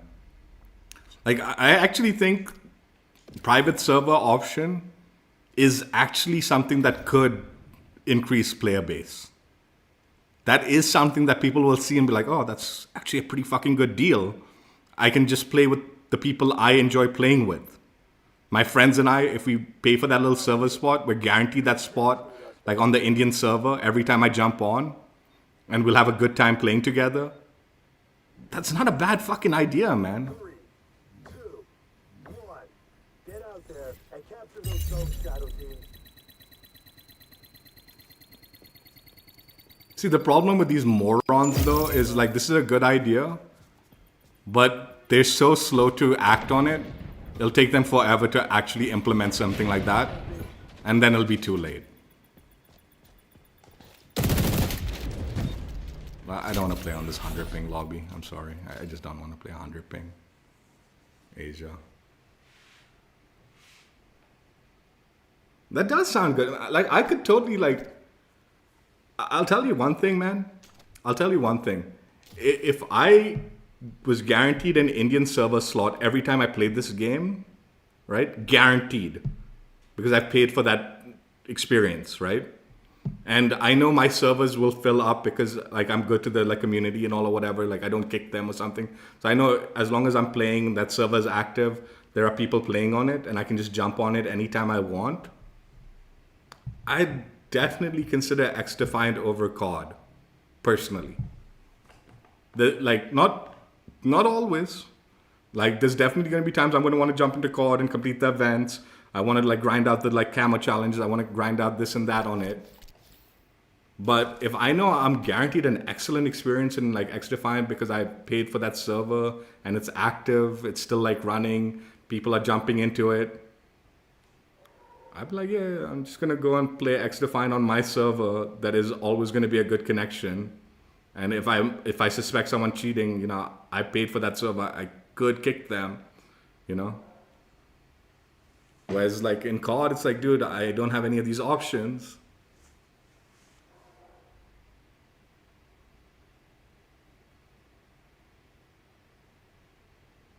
Like the other thing that they do in Battlefield, right, is when you create your server, okay, you can leave it up even if you leave. So even if you leave, that server still can keep running as long as people are still playing on it. So as long as it's still an active server, like people are like playing on it, like it can just keep going on and on.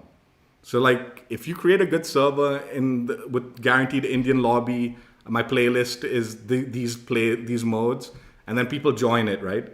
As long as people keep joining it and filling it up, it'll just keep going. So like, if it was a really active, like popular server, I would definitely be like, oh yeah, that server is still active. I can just jump right back into that, and I'm gonna have a good experience, and I'm the one who controls it.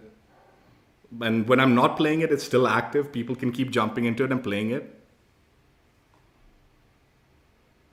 I mean, you could even go so far as having moderators, like in YouTube, right? So you are the owner of the server. You can designate people that are on your friends list or something like, okay, whenever you're playing, you also have the right to kick people if they're cheating or something. You can kick them like if you think they're being toxic or something. That way, like even if you're not playing it, you have friends that are playing on that server because it's like the local server that you paid for. Like there's a lot of those like people in the Indian servers that I play with, right? Doom, Poison. I see them all the time. I'm not buddies with them, but I would be friendly with them if they constantly join my server. And the more friendly I become with them, I could make them moderators of the server and be like, yeah, I see you on my server all the time. You play fair. You're not cheating and all.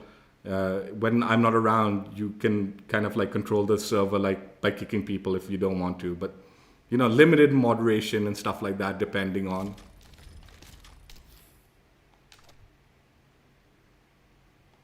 There's so many ways of making the system so much better, right?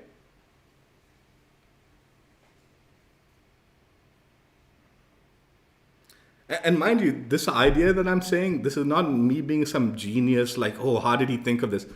This is how it's been happening for a long time, dude. Like serverless and paying for your private servers and all. This is not a new idea. This has been going on for a long time.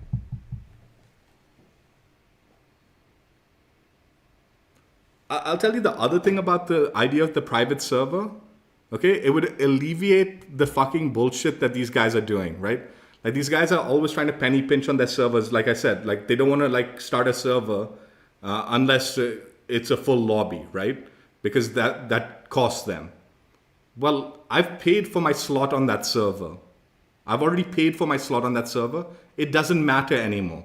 They're not being charged for it anymore. I've already paid that cost to have my personal spot on that server.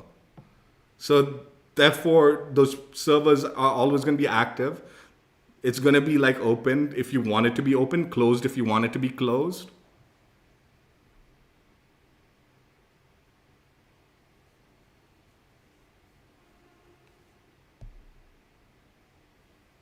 I don't know, whatever.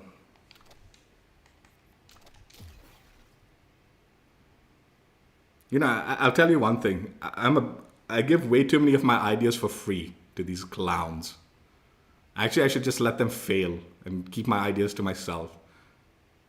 Not one of them ever like fucking give me credit for the shit I like give them, the ideas I throw out there. I've been a genius. I've given so many ideas out for free and no one's ever fucking like given me credit for it. And I can assure you, a lot of my ideas have been taken. Like I can actually pinpoint ideas that I like called out and publicly like discussed in like a public forum, and then it became part of games and other things as like other aspects of like my feedback is often. Also, I do think my feedback is also similar to what other people talk about. So like it might be great minds think alike, but more times than not always. There's definitely been times where I've been the only one discussing this and then it gets implemented into the games. But yeah, this is a brilliant idea. Like I 200% would be down to like pay like a subscription fee for a dedicated server on the Indian server, guaranteed slot. And as long as it's still active and I'm enjoying the game, I'll keep paying for that, while I'm playing the game. And then when I'm not playing the game, cancel, done, no more. I'm not paying for that server slot anymore. I'm moving on. It happens, dude.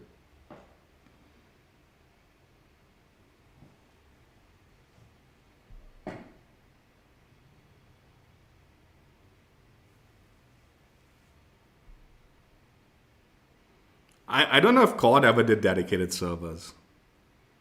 Like a server list. I think COD's always curated the servers themselves, or controlled it to a certain extent themselves.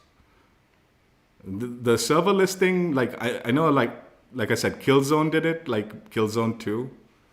And I know Battlefield's done it. I know like a lot of PC games have done it also. Like a lot of the PC games have done it. But I don't think COD's ever done like a server list where you can pick your servers. Unless maybe like the original CODs. Maybe like COD 2 might have done it. I don't know. I can't remember. I don't think so though. Like I think in COD 2 or something, maybe you could like pick like the peer hosted, like they'd give you a peer hosted server list. Like not a dedicated server list or private dedicated server combo list or something like that.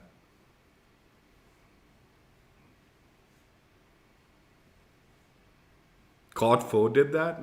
COD 4 was on like peer-to-peer. So they definitely didn't do dedicated server list. But they would have probably given you a peer-hosted server list then, if that's what they did. I can't remember.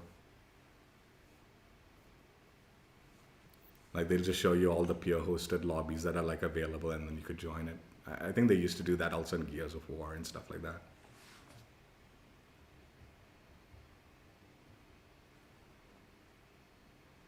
I know you meant the OG one. I played the OG one.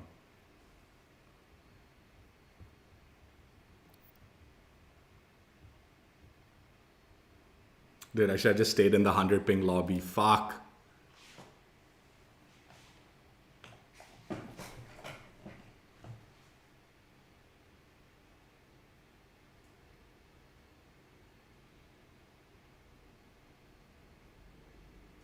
Like, I mean, just think about it. You could even set the parameters of the lobby, right? I think like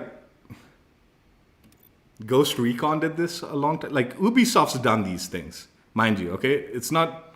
I know Ubisoft has done similar things like this. Like in Ghost Recon, you could set the parameters for the lobby, like to an extreme extent. Like you could ban certain like aspects of the games, like if you didn't want people to use the invisible, like the echelon abilities and the like riot shields and all that, you can ban certain things. Like back in Ghost Recon, like they'd have night vision, this, that, and the other. You could ban night vision and all that in your lobby, and then create the lobby, and then people could join it. But I'm pretty sure all of those are peer-hosted lobbies. But you could create a lobby like that in Ghost Recon, and you could like literally like it's a custom lobby basically. Like they do custom lobbies. That's pretty common, private lobbies and stuff like that. But I mean, I'm not talking about just like in Ghost Recon, you could do that, and you could open it up to the public, so people like outside people could join that lobby, and you get the full list of it, and you could see like, oh, they banned this. I don't want to play that. Like I like to use night vision, so I'm not going to play on that lobby and all that. So it was like a public playlist. It wasn't just a private playlist, but you had like private playlist options. It was that extreme. I feel like that gets too like extreme when you're dealing with public playlists. That gets too extreme. Like, oh, this is banned, that is banned. That's stupid. If it's a private server, like a private like match, like then the super customization is like valuable. But yeah, back in Ghost Recon, it was really annoying because you jump into like a lobby. And it's like, oh fuck, they blocked like this or that feature that I like to use.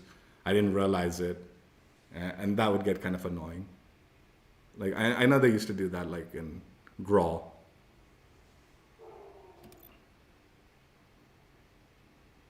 So Ubisoft's had a history of this shit. It's just like, dude, Ubisoft has fallen off so hard. It's nuts. It's nuts how far they've fallen off. They used to be like cutting edge in the shooter industry, dude.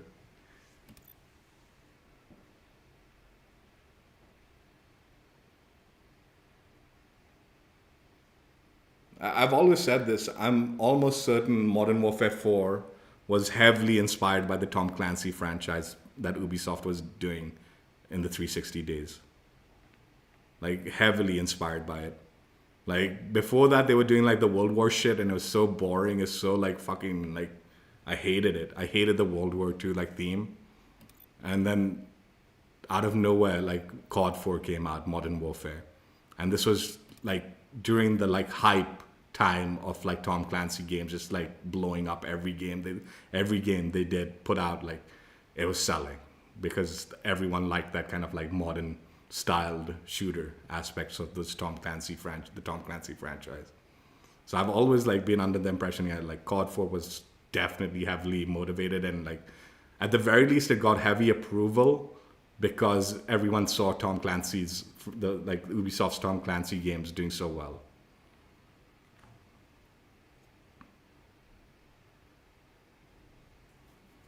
Yeah, the woke thing, who gives a shit, man? Like, but yeah, it doesn't help that shit is being shoved into everything. Woke nonsense. I do think like there's sometimes no reason for it. Like when it's stifling the creativity process, I do feel like it's like getting in the way. But if it's not, like it's just part of the game and it makes sense, then I don't give a shit about like a gay person being in the game or something like that, right? That's fine. I'm okay with that. But like when it's just like suddenly shoehorned in just to like be diverse and all, it's like, dude, what the fuck are you guys doing, man? Who cares? You didn't need to do this. You didn't need to go that route. Not everyone cares, man, that the game needs to have every ethnicity or every like sexuality or whatever the fuck, man. It doesn't really matter unless it makes sense.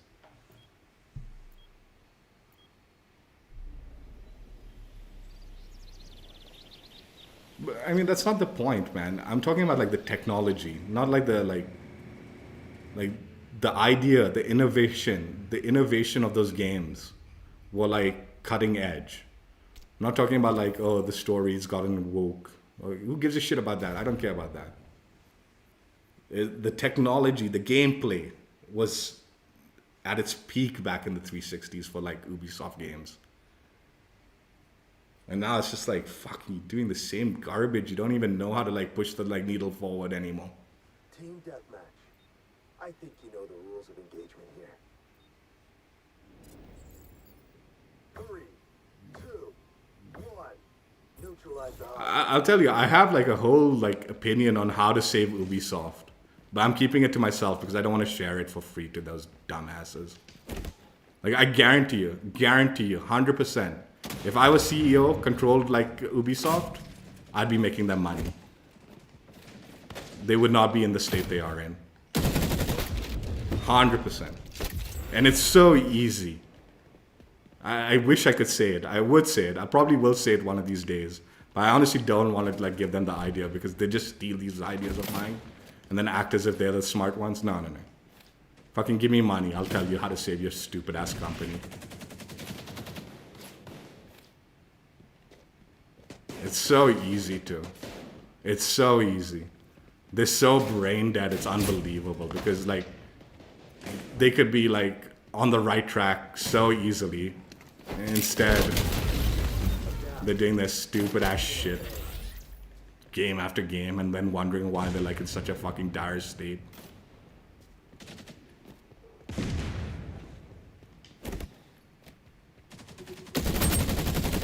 And I'm not even talking about like some stupid like fucking idealistic shit. I'd go hardcore corporate on them.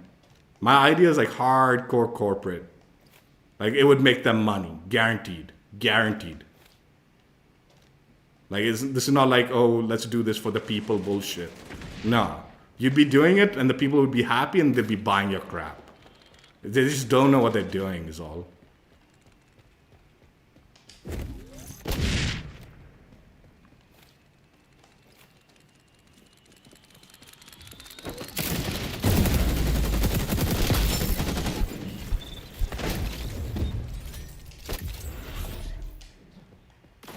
I'll give one of my... No, man. The one idea I really want to share, like, if I said it, you'd be like, oh my god, that's so obvious. Why aren't they doing this? It would genuinely just make... It would, like, print money for them. And it would be, like, easy for them to do. But I don't want... Let them pay me money. Fuck it. I honestly don't know what the fuck they're doing. And like I've thought about it very carefully. This is not like some generic idea that, oh, if I go to any company. No, this is very specific to Ubisoft. I could save their company in like a blink of an eye. Like, I know exactly how to save their bullshit company. It's like, and it's like mind-boggling that these idiots haven't thought of it.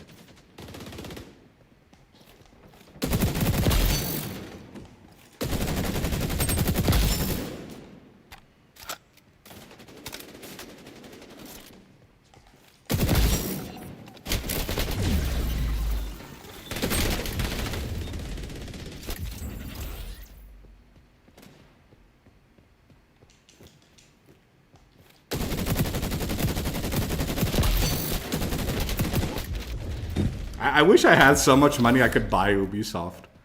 I genuinely wish I could just buy them. Because I know for a fact I could make money off their fucking company and their licenses. I know it.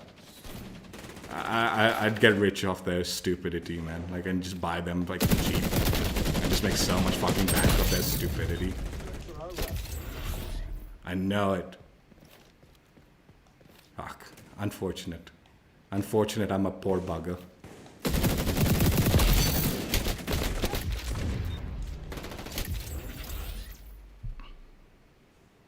Yeah, no, that like it would take me like my plan, like it would take at least 5 years to implement fully, like where we'd start making the money and we'd start seeing the regular flow coming back in.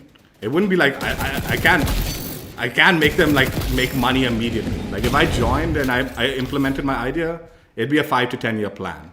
5 years would be the start, like we'd start seeing revenue coming in. 10 years we'd be back to like good, would be good. Guaranteed. Guaranteed. Like no questions. But yeah, like 5 years, I'd need at least 5 years before.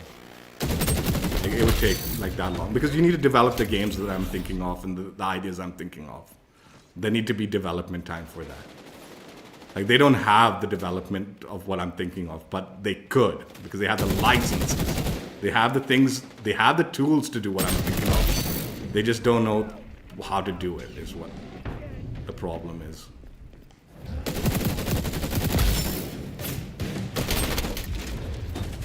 But I know how to do it. Fuck him though. Fuck him. I don't give a shit. I don't have the money to buy their company, and whoever does buy their company, I'm not fucking giving them the ideas to fucking steal and then never give me credit for.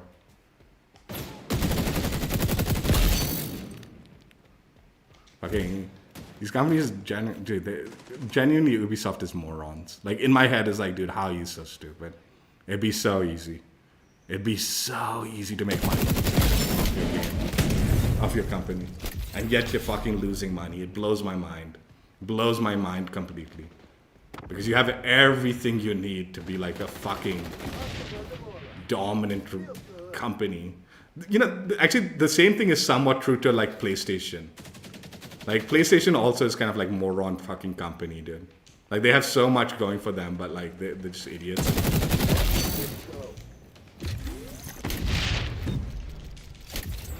PlayStation is similar morons, dude, as Ubisoft. But at least PlayStation, you know, they have the Sony. They have Sony, like so they're not quite as dire state as Ubisoft. But both these companies are like straight up idiots. See, they fucking thing just ignored me. Like once it locks onto someone, like it just refuses to like target anybody else.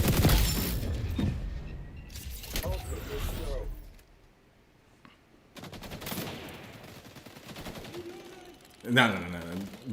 Microsoft is definitely not buying Ubisoft, and I don't think PlayStation will.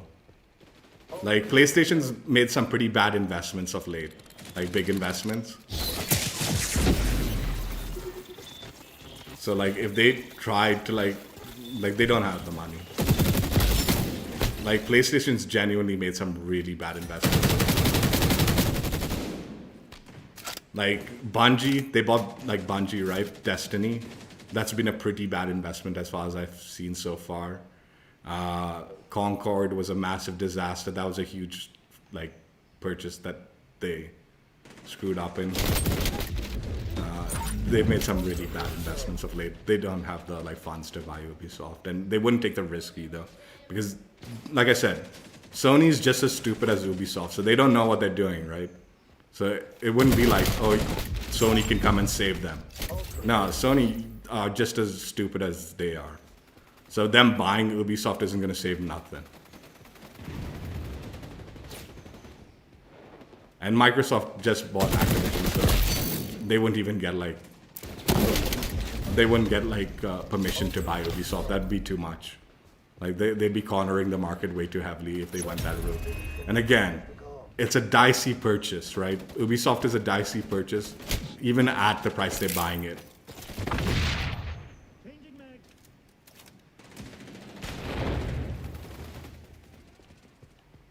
So like, it's not something they would risk. I'm telling you, even like, I'm telling you, dude.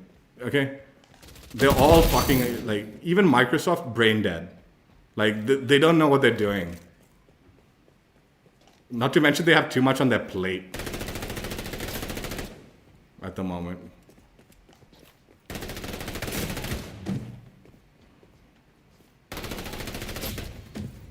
They can't handle what the load they've taken on Microsoft. Mission accomplished. That's how Shadow 2 rolls. Like Microsoft's bought like so much, and they're juggling so much, they don't know how to handle it. Again, I could save Microsoft too, but no, I wouldn't. That'd be like so much work. I couldn't save Microsoft. I'm not gonna lie.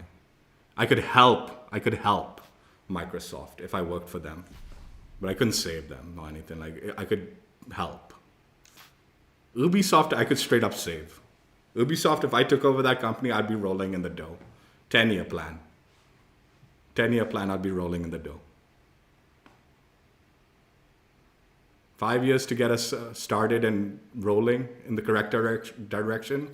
It would take 5 years to right the ship, is what I mean. And then 10 years to sail it to success.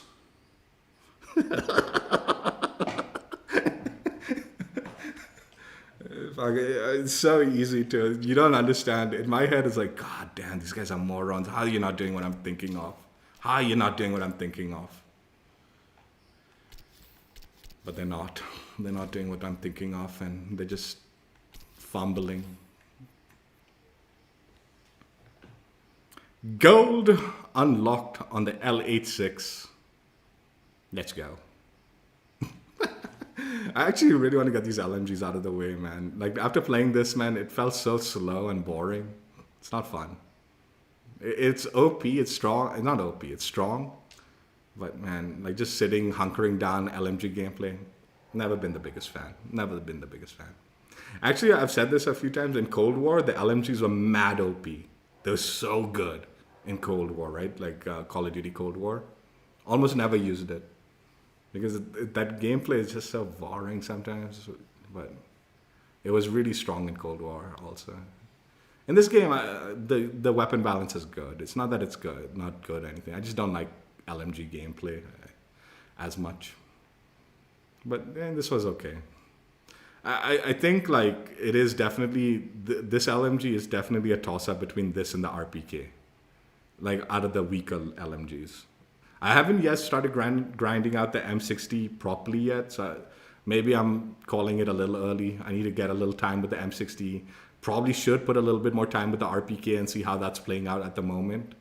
So I'm not totally certain out of the two which is the weakest. And my initial impressions is M60 shouldn't be too much of an issue. It should be good. It's just going to be really slow, right? Whereas both RPK and this one, like my initial impressions of the RPK were like pretty bad, and my impressions now that I've got gold on this one is like it's not that good. It's like okay, and like it wasn't horrible, but it's not that good. So I would definitely toss up this and the RPK as maybe like being the weaker of the LMGs, like as far as all sorts of aspects of it, including fun factor.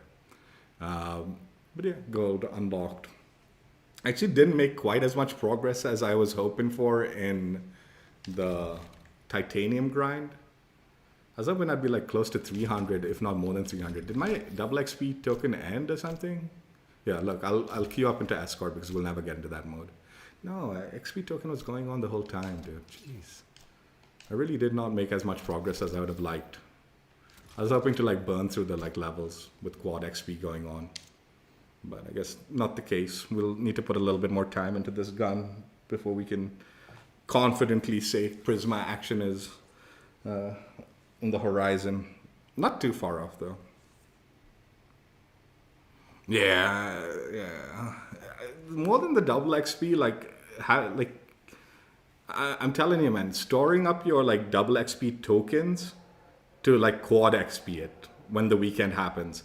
That's when like the true like, like weapon grind fly happens, right? Like I was grinding out like a little bit without double XP token combined, and just double XP alone is like it's decent, like progress. Like you get decent progress, definitely better. Like it's double than normal. But when you have that quad XP going on, shit, you don't even feel the grind anymore. You really fly through everything, and it becomes like a non-factor, the leveling. So my secret that I've been not a real secret, it's fucking, but my tactic, my meta tactics was save every single weapon XP token I can earn them every week, do my weeklies, earn those 20-minute XP tokens whenever I can, but only utilize them when double XP weekend's going on. So I can just absolutely fly through everything, which is what happened this weekend. Been quite grindy, but we really did like make so much more progress than anything, like all this other nonsense. That's why also like during these grinds, these gold grinds, I just put my double XP on. Normally for these streams and all, I want to be like, I'm trying to get to gold. Once I get to gold, it's done. But I realized I'm like, dude, let me just maximize, dude. Don't waste double XP time, weekend time. Just quad XP it as much as you can so you can get to that Prisma goal. Yeah. I'm telling you, save those double XP tokens. It's tempting to use it before, but man, quad XP is a big deal. That is a lot of levels very quick, as opposed to just double. Because it's quad. It's not double. It's 4 times the value of your time, as opposed to just 2 times. See the thing also, this is the secret to the math of quad XP. Okay, obviously it makes sense. When you put a double XP token to double weapon weekend, you're going to get quad XP, right? That makes sense, right? But actually, what should be happening is it should just be giving you 3 times the XP. Because normally what you're doing is you're going from 1 XP to 2 XP, and then by putting another XP token that will double that, it should just be giving you 1 more X to that, right? But quad, because it's going from 2, and then you're getting 2 times the normal XP, and then you're timesing that by 2 again, you're going to 4 times that XP. And 4 times that XP is a lot of XP for very little effort, right? I think if they only made it like 3, right? If for every 10 points, I'm getting 30 points when I'm using my double XP tokens during a double XP weekend. In that scenario, I'd be like, yeah, I'll just use my double XP whenever I get them. But getting that quad, getting that 4 timer, right? Which is the correct math behind it. That is how it's supposed to be. But yeah, 4 times, 10 points equals 40. That's a huge, huge jump. Should save it for those moments. Anyway, that's it. I'm definitely going to be doing bonus sections, so give me a second. Hope you guys enjoyed it. Check out my old streams if you haven't already, and I will catch you in a minute. Bye. Yeah, gold on the L86 is one thing. I can guarantee anyone in Ubisoft executive, I could save your company. Guaranteed.